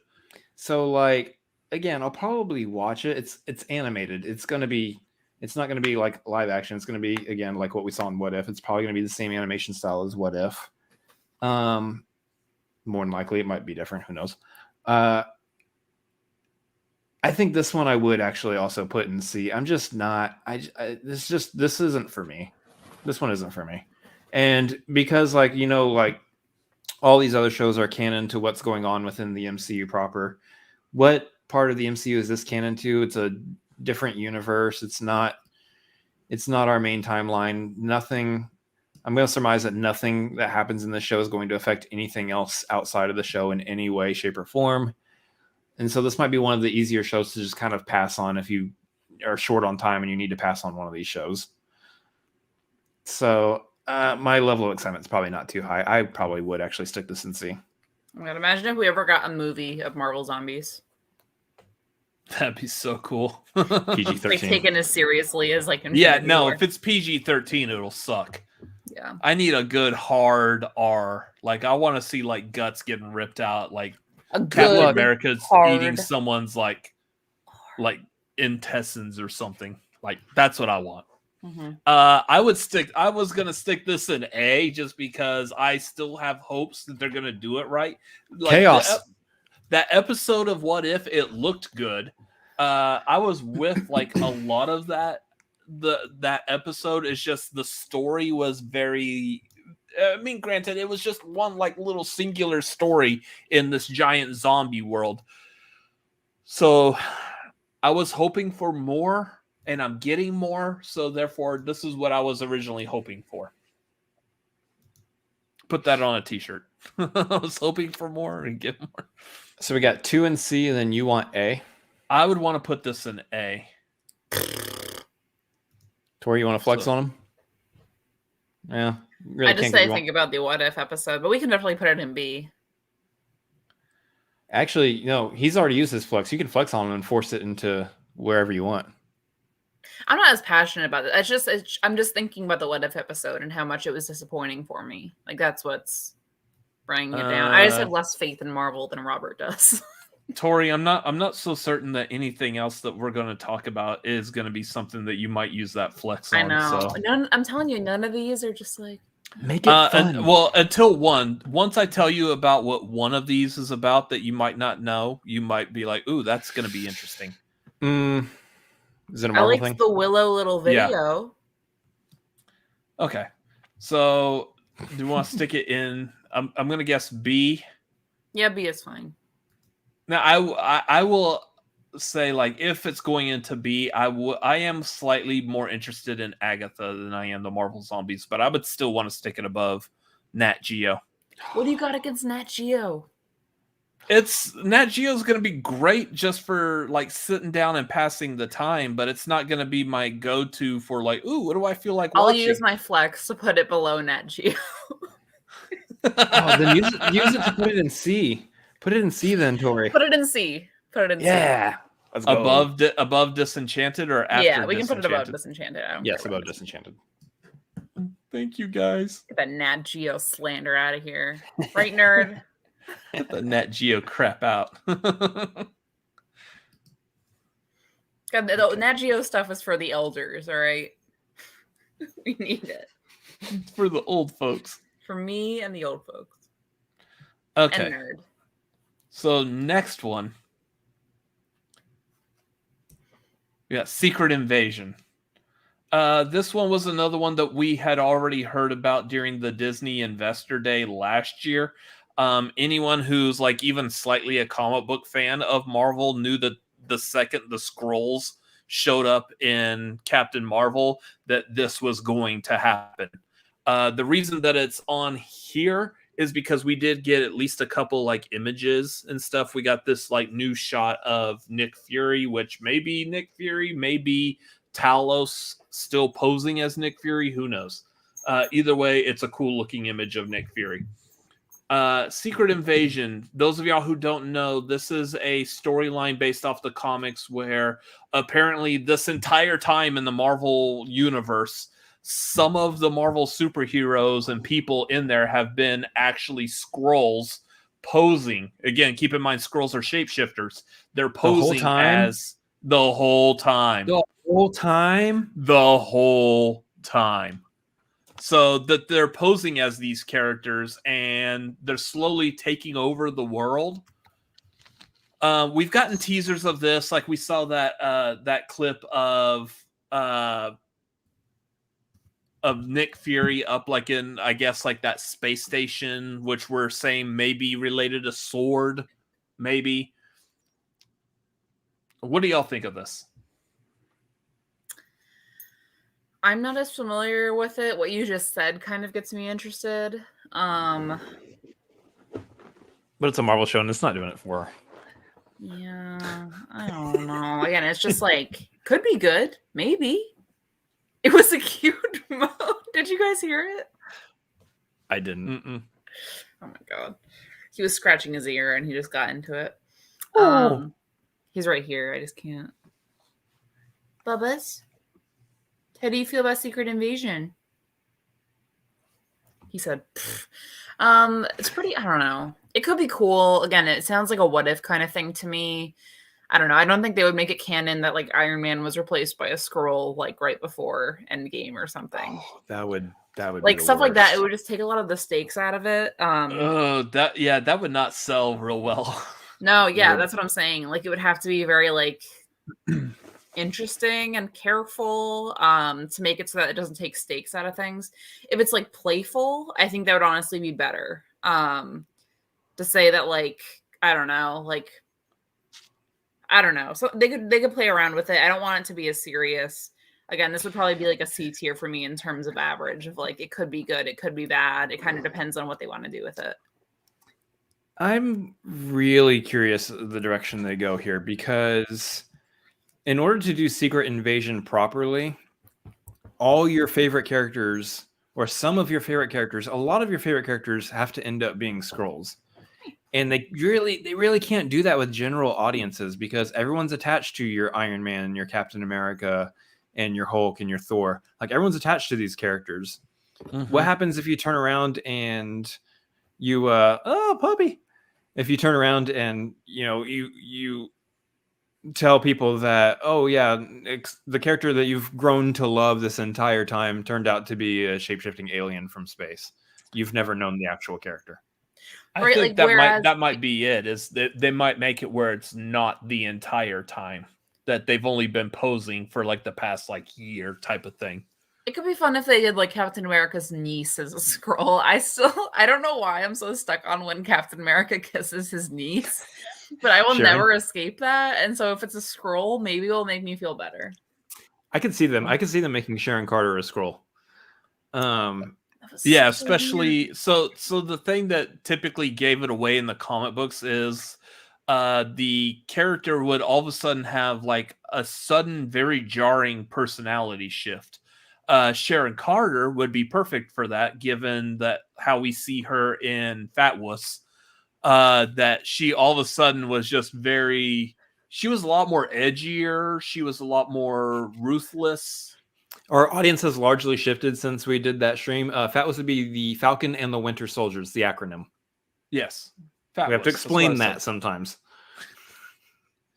Yeah, so I mean, she has a huge personality difference. I will venture and say, putting my theory cap on, that the Sharon Carter from Fat Wuss is a Skrull. Good, because then it doesn't mean he made out with his niece. She's not actually his niece. He ends up with her. Just because they don't get married doesn't mean it's not your niece. Not everyone in the world gets married. It's his niece. Niece by marriage, not by. Okay. So yeah, and that's the thing. So we've actually have potential setups for this. One, the Sharon Carter aspect. Two, this fun little talk about, oh, where's Captain America? Oh, he's on the moon. What if there's a world where they can throw a bag of money at Chris Evans to come back as a scrolled Steve Rogers?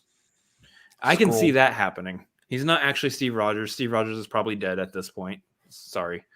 But we might get a scroll. Maybe we could get a scroll version of him still. That could be interesting. But yeah, they would have to do it where it's only certain characters and it's only after a certain period of time. Otherwise, people are going to feel completely betrayed from the story. So without knowing too much, I'm very apprehensive still.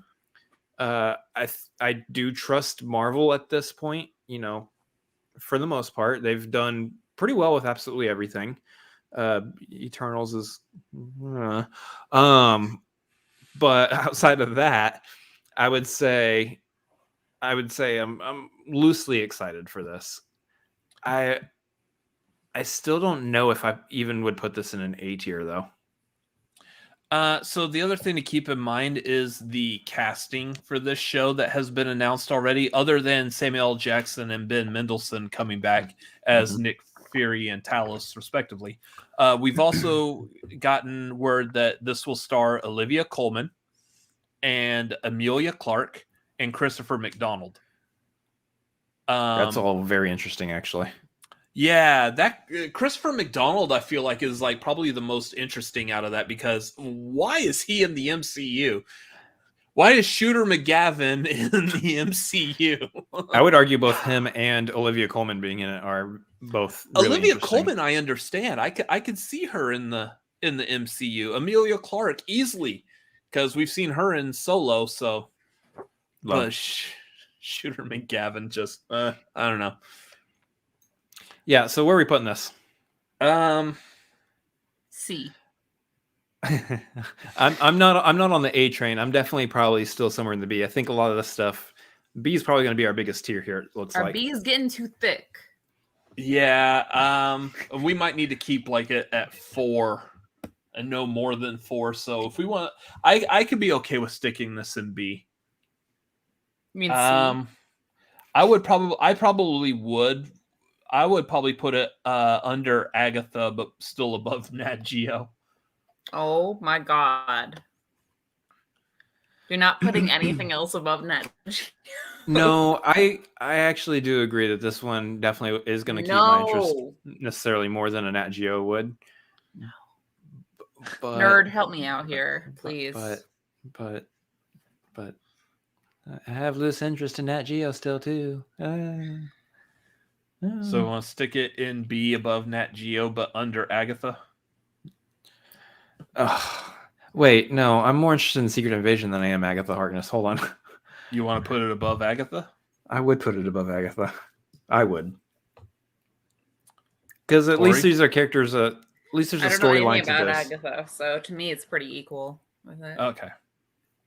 There's more of a storyline that I'm familiar with, or that I know kind of somewhat of a basis that's going to happen in Secret Invasion. So that's why it's got me a little bit more excited than Agatha, because Agatha, I'm like, what? I don't. Why? Poor Nat Geo gets no love.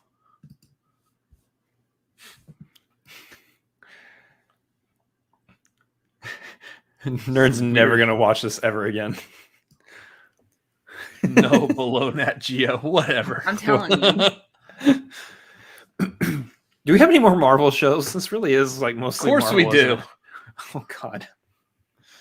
Marvel Plus, y'all. Marvel Plus. We've got 2 more.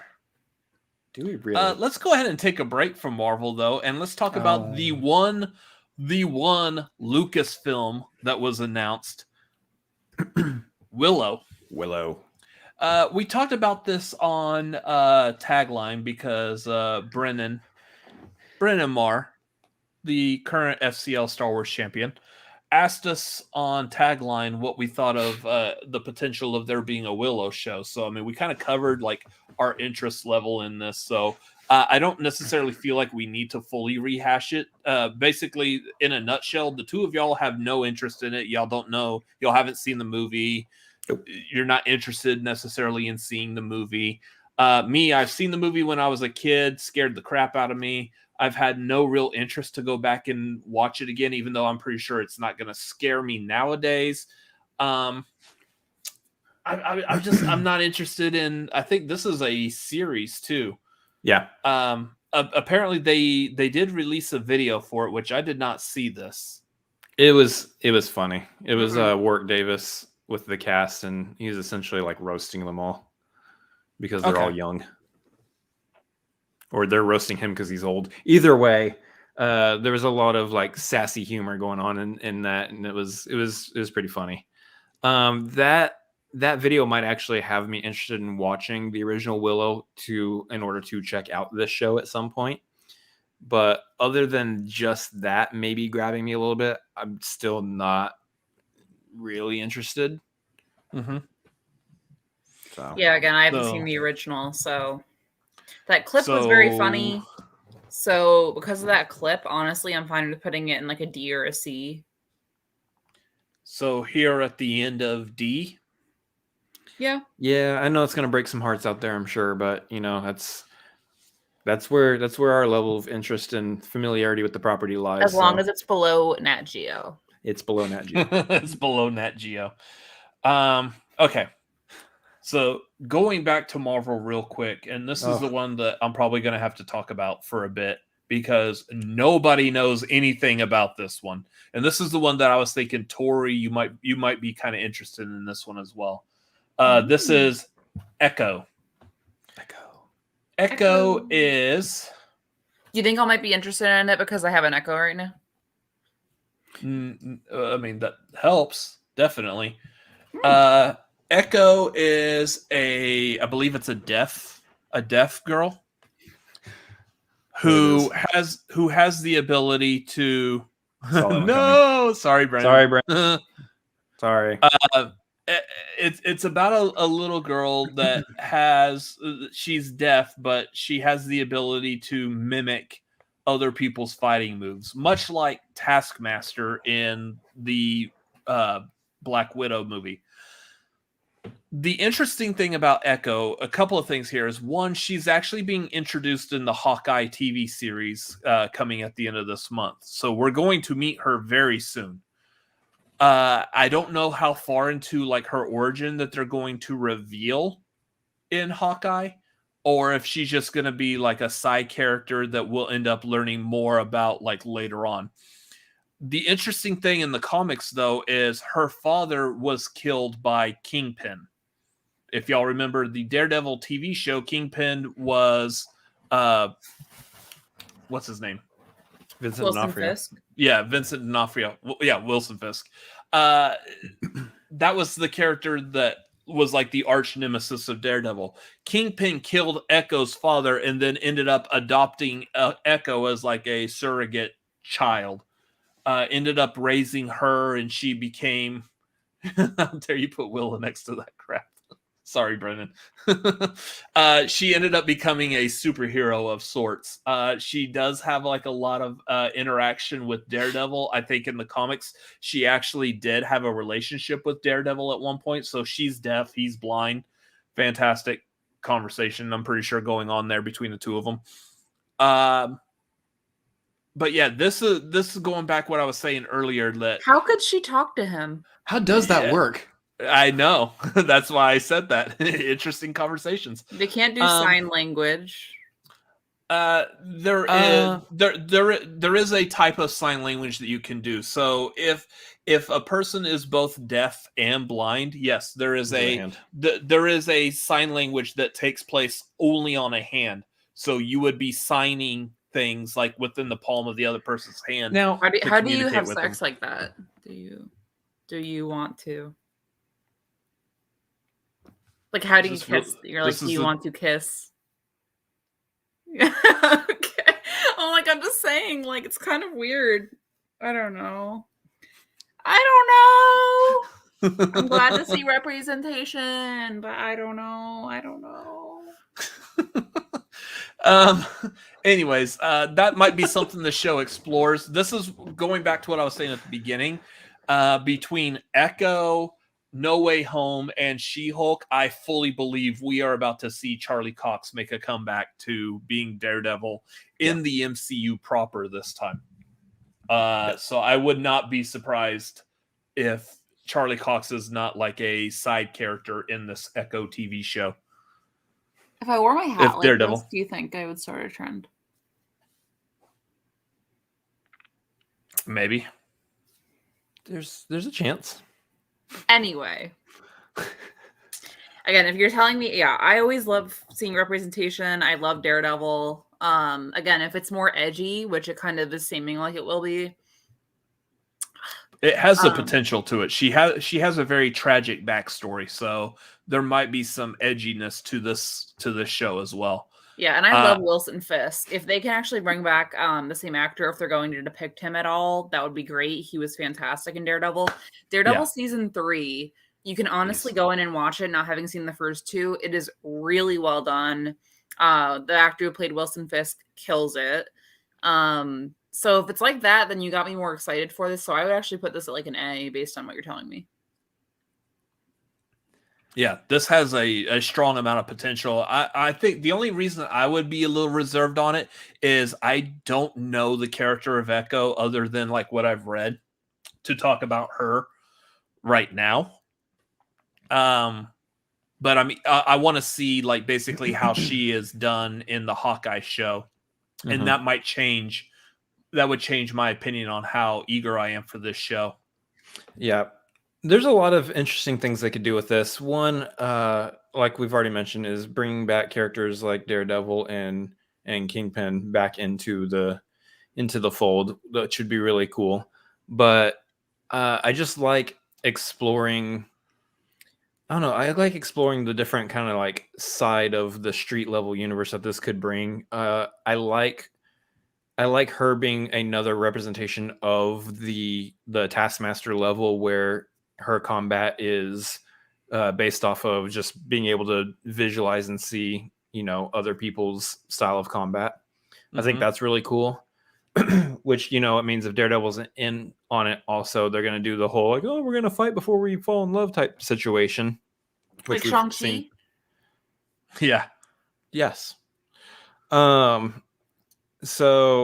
I think that'll be really cool.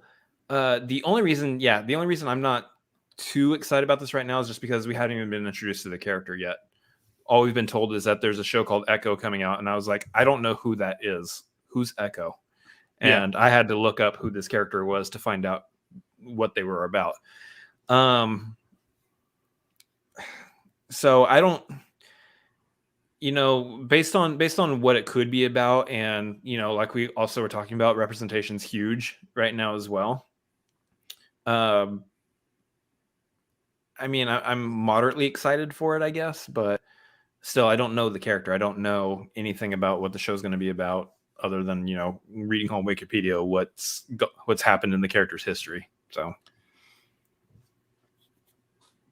I would probably, like, as of right now, I would probably want to put this between Marvel Zombies and Disenchanted. Only because, for the same reason, we just don't know that much about her. I want to see how she is in Hawkeye. I want more. If they confirm that Daredevil and Kingpin are a part of the show as well, this will immediately probably jump to my S tier, along with X-Men.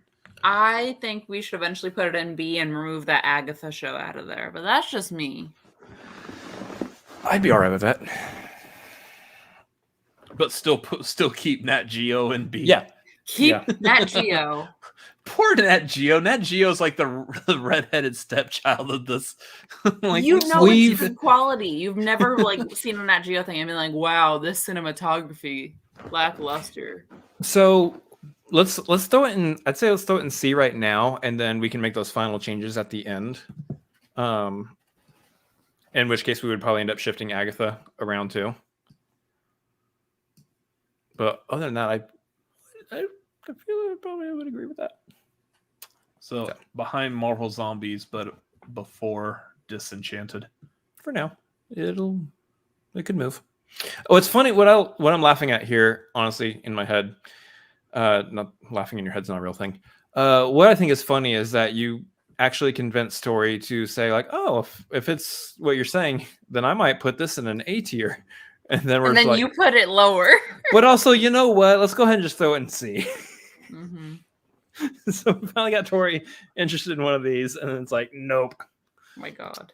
Imagine if Nat Geo did a Marvel show of the Marvel creatures. Wait, that's actually really cool. It's a good idea. Like the Shang-Chi creatures. Black Panther has some creatures in there. Give me a Nat Geo show on Morris. Please. Guys, we got 2 more left to go.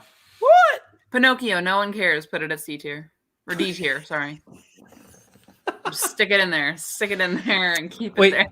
Is this the one that has Tom Hanks as Geppetto? Yeah, Tom Hanks is Geppetto in this. I want to see this. I've never seen Pinocchio. I used to watch Pinocchio like every weekend as a kid. The movie? This was on the same VHS tape. So we had one VHS tape, and it started with a bunch of Abbott and Costello, including the Who's on First bit, which if y'all have never seen that, look that up on YouTube afterwards. It's hilarious. My favorite comedy bit ever. Followed by Pinocchio, followed by Mary Poppins. So I used to just watch Who's on First, Pinocchio, and Mary Poppins all at once every week. Weird kid. Yeah, I was kind of strange like that. And then that would be Saturday, and then on Sunday I'd watch like Dumbo or whatever. So I have high hopes for this. Yeah, I know we're all singing. Yeah, I would want to put this higher, mainly because it's a beloved story. Tom Hanks. Who beloves this story? Anyone who's heard of Pinocchio probably beloves this story. Isn't it like a creepy old man wants a real boy and then his nose gets Geppetto, hard? It's yes. weird. It's weird. Yeah. It's weird. he wants a son. Oh. He lost his wife and son. He doesn't want just a random boy, Tori. I thought he just wanted a boy. He used to go into the grocery store. Come here, little boy. I want to take you home and make you my child. No. No. No. God. All right. That changes a little bit. Mm-hmm. Yeah, so the other thing to keep in mind with this is someone said it in here in the chat. It's directed by Robert Zemeckis. Ooh. Which Zemeckis has a good history with Tom Hanks. Yeah. Castaway. So, yeah, Castaway, Polar Express. Yeah, Polar Express, an S-tier movie. I haven't seen it. I have. I would rank Pinocchio pretty high. I'm really like super interested in this. This would probably be another one I'd want to stick between She-Hulk and Tiana. Oh, really? That high? I mean, so here's the thing. Yes, Tom Hanks, we got the Tom Hanks part out of the way. It is another live action Disney remake. And those have been largely mid-tier at best. I liked Aladdin. I like Jungle Book. That's, and I guess if we count Cruella. Other than that, like, I'm more inclined to say this should slide right in front of Disenchanted in C tier. Tori? My F sound like S's, Garth. I'd be fine with putting it in C tier above Disenchanted. Echo's definitely going up, so I'm just telling myself that. Okay, so this is one that I would say I'm okay with this just because we don't know anything other than what we've said already. Yep. Polar Express, Garth, I'll defend it. Polar Express? Polar Express. I'll defend it till I die. Okay.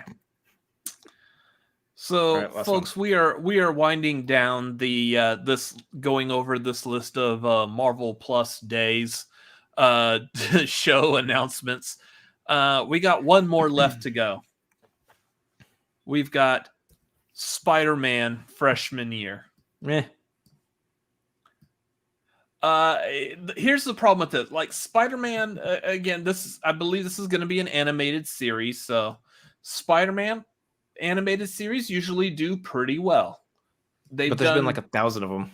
Yeah, that's the problem is like they need to stick to one and just keep building off of it. Get like one good solid idea and just build off of that original origin. Yeah. Instead of rebooting it and doing a new Spider-Man series every couple of years. So that's what this has against us. I don't know. Like I'm kind of curious as to like the problem with animation. If you don't know how that animation is going to look, how it's going to sound voice wise, it's really hard to gauge. Like Spider-Man, I'm going to guess freshman year of college. I doubt we're singling out freshman as in like he's a freshman in high school. We've seen plenty of Spider-Man in high school. Oh, that's what I thought it was. Yeah, so what it actually sounds like this is the story of Tom Holland's Spider-Man prior to Homecoming. That's what it sounds like. That doesn't sound interesting. Yeah, well, it's basically freshmen are actual babies. They're 14. So, but I mean, you have college freshmen as well. I kind of like the idea that this is Marvel taking Tom Holland's Spider-Man after they no longer have like essentially the rights to the Tom Holland movies because those are going to go back to Sony.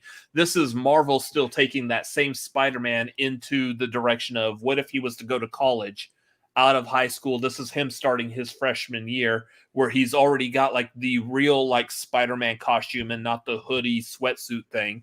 And he's actually fighting real Spider-Man villains that we're all familiar with. That's where I think this is going to go.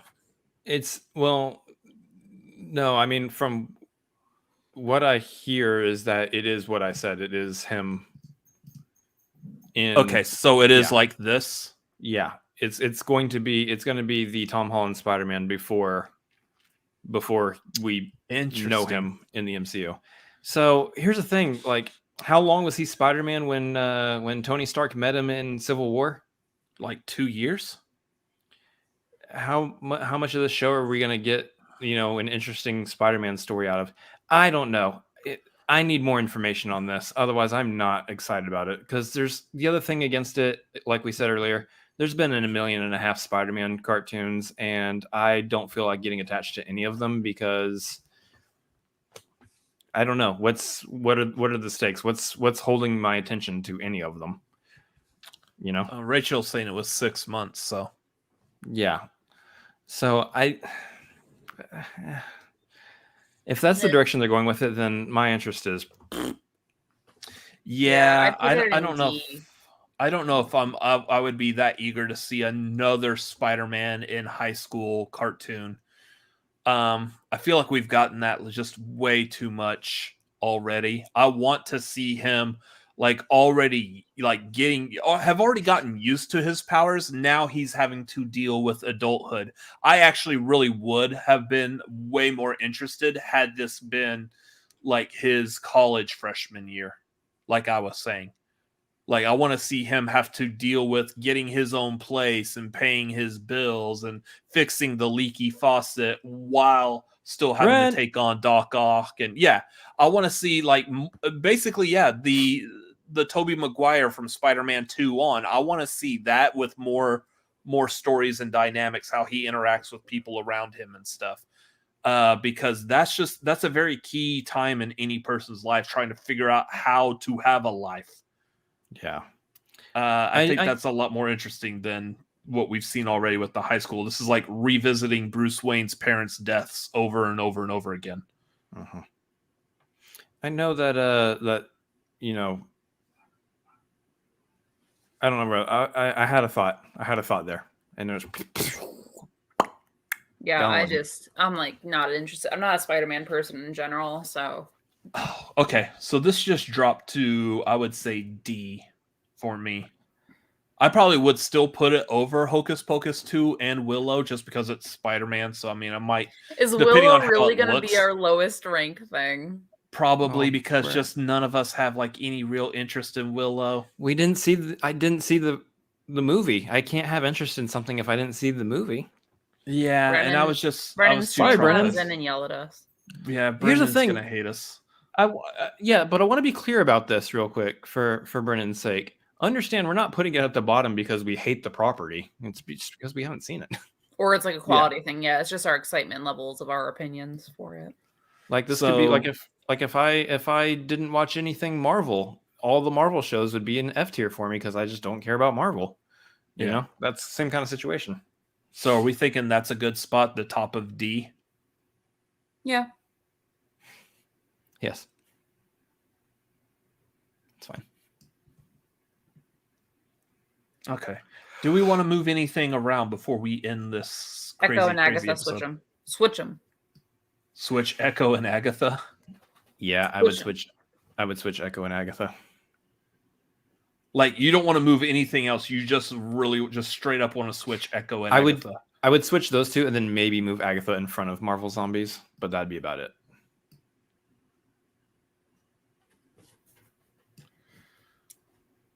Move Echo in front of Marvel Zombie? Do I still have an S tier thing? Yeah, you could still throw something in S tier. Put Nat Geo up there. Well, okay, you kind of... Well, here's the thing. She argued for Marvel Zombies, but, I mean, Marvel Zombies was probably going to end up there anyways. You said you were going to put Nat Geo up in S tier. Put Nat Geo up there. I mean, we do have room for another S tier. Put it up there. Why Nat Geo? Put it up there. She's got the flex still. Put it up I guess there. You want to. I love animals. Put it. You're just doing that for funsies? Kind of.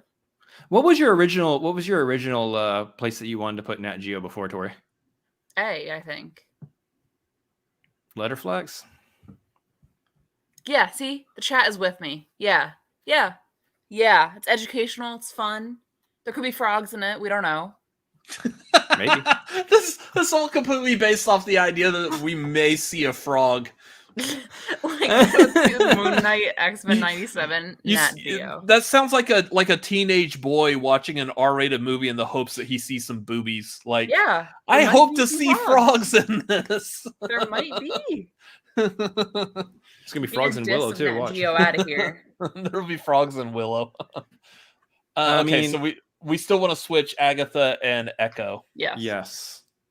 And I still think that we should put Agatha in front of Marvel Zombies, but I'll let you guys. I will go with that. At this point, I would be more interested. Agatha has proven to me that would be something I'd be very interested in. I still haven't seen enough from Marvel Zombies to be fully interested in that. There you go. We might need to move Willow up. There are frogs in Willow. But is there not also frogs in Hocus Pocus too? Dude, there's probably frogs in everything. Who knows? Ever since meeting Tori, my eyes have been wide open to the existence of frogs and everything. So, They're including everywhere. right outside of our apartment. yeah. I never see them. They're around when it rains. Garth. When the what's the song from that one No, show? Garth. That's not the way to go, Garth. No dissecting frogs. I'm satisfied with it though. Now that we switched those. Okay. So this is where we want everything to end. Freaking Nat Geo is S tier. Who the thought that would have happened? Everyone. Which is hilarious too, because that was a late game. I told you put Nat Geo as a whole. In there. You're like, just group the 3 Nat Geo shows together and just throw them up there. Okay. Put them up there. All right. I mean, I'm happy I got my X-Men 97 up there. That's the only one I really had like strong feelings You know for. what? Everything else, Put Moon Knight in front of X-Men 97. no. Yeah. No. Yeah. No. Yes. It's not moving. X-Men 97 is easily the highest of all of them. So, Nat Geo. no. We're lucky it's an S tier. I think the thing to take away from this is that we all 3 of us have something in S tier. So let's just say that they're on an even playing field. Sure, if you would like, if that's going to help you sleep tonight. It is. They're on an even playing field. We all have very different tastes, you know. Okay. Anyways, so that was one of the, we talked about it at the beginning of this episode. So everything that's not on here that we haven't ranked, we talked about at the beginning of this episode. So some of those were like, hey, we're not actually going to rank these, but we did discuss them like real briefly. Just some of them is just, it's so far out there that if we were to have put them on here and discuss them, they would all be taking up that F tier. So put Nat Geo in front of X-Men 97. Tori. Jeremy Miller's right. Toad. Frogs in the... Yes. Okay. Thank you, chat, for adding all those. Let's wrap this up. That's where our tier ranking is going to land for this. Let's go ahead and remove. And that is going to do it for this marquee. We got to screen grab that and put it on Twitter and see what people think. We're going to get a lot of hate for the Willow spot, I'm sure. Probably. Brennan leading the way with pitchforks. That's why we do this. So obviously, again, I only seen the movie once when I was a kid, and it kind of scarred me for a while. You two haven't seen it at all, so it makes sense it would land there. If I had watched it again and I liked it, it probably would be a little bit higher. I might be more interested in it. I mean, the only thing that's really piquing my interest in it whatsoever is the fact that it still has Warwick Davis involved. So that's awesome. You know what? I'm going to make an executive decision. You're not an executive though, so I'm going to make an executive decision for Brennan's sake. Next time we do a poll for the watch along, we'll put Willow in there. It's on Disney Plus, I'm sure. So yeah, Willow is Willow. I'm glad you're feeling better, Garth. Glad to see Garth back to his usual self.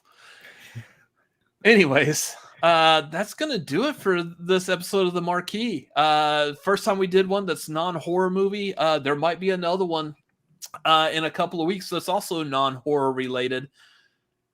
Again, if you're following us on like Twitter or at least me and my brother on Letterboxd, you might be able to guess what the next episode of the Marquee is going to be about. We need to figure out like what would be like a good catchy like tier title for it. We'll figure that out. Actually, I have an idea already, but I'll tell you after. Anyways, Tori, let's start with you if you want to. Tori X Rose, Twitter, Instagram. Tori X Rose. I'm on Tagline Wednesdays at 8 o'clock our time, 9 o'clock Eastern. Fingernail. Central, whatever. I'm here on fingernail o'clock. Fingernail. I am on the Marquee. Yeah, Tori X Rose.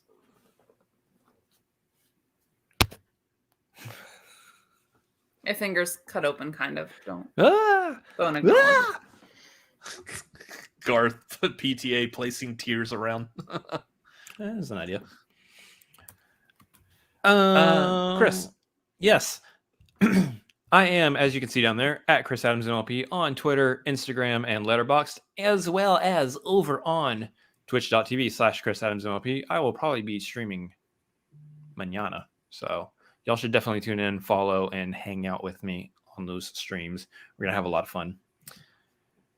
So, yeah. Yep. And then you can follow me at Robert Adams MLP on Twitter, Instagram, and Letterboxd. And make sure you follow the Cinefanatics on Twitter and Instagram at Cinefanatics MLP as well. Make sure you hit like on this video. Subscribe if you haven't done so already. And yeah, that's going to do it for tonight. So, to all of y'all in the chat, thank y'all for being here and putting up with some of the craziness of this episode. This is probably the most crazy episode outside of the Halloween one. Chaos. Yeah, like this was more chaotic, I feel like, than enough. This was more chaotic than the actual Disney Plus Day Twitter feed. Like they just did a Twitter thread, like a couple of videos on Disney Plus, and that's about it. Like, it was weird. Here's the thing, like, again, we joked about it that like this was very like Marvel Plus Day heavy because there was a lot of Marvel shows announced. I think DC did it better. I think DC Fandom is still a better overall announcement type of show than Disney Plus Day. So yeah, step it up next year, Disney. Y'all got the money. Y'all got the ability. Hi. I hear kitty. Hi. Meow. All right. Okay. Yep, it is time to wrap this up. So we will see all y'all later. Thank y'all for watching. Have a great evening. Good night. Good night. See ya.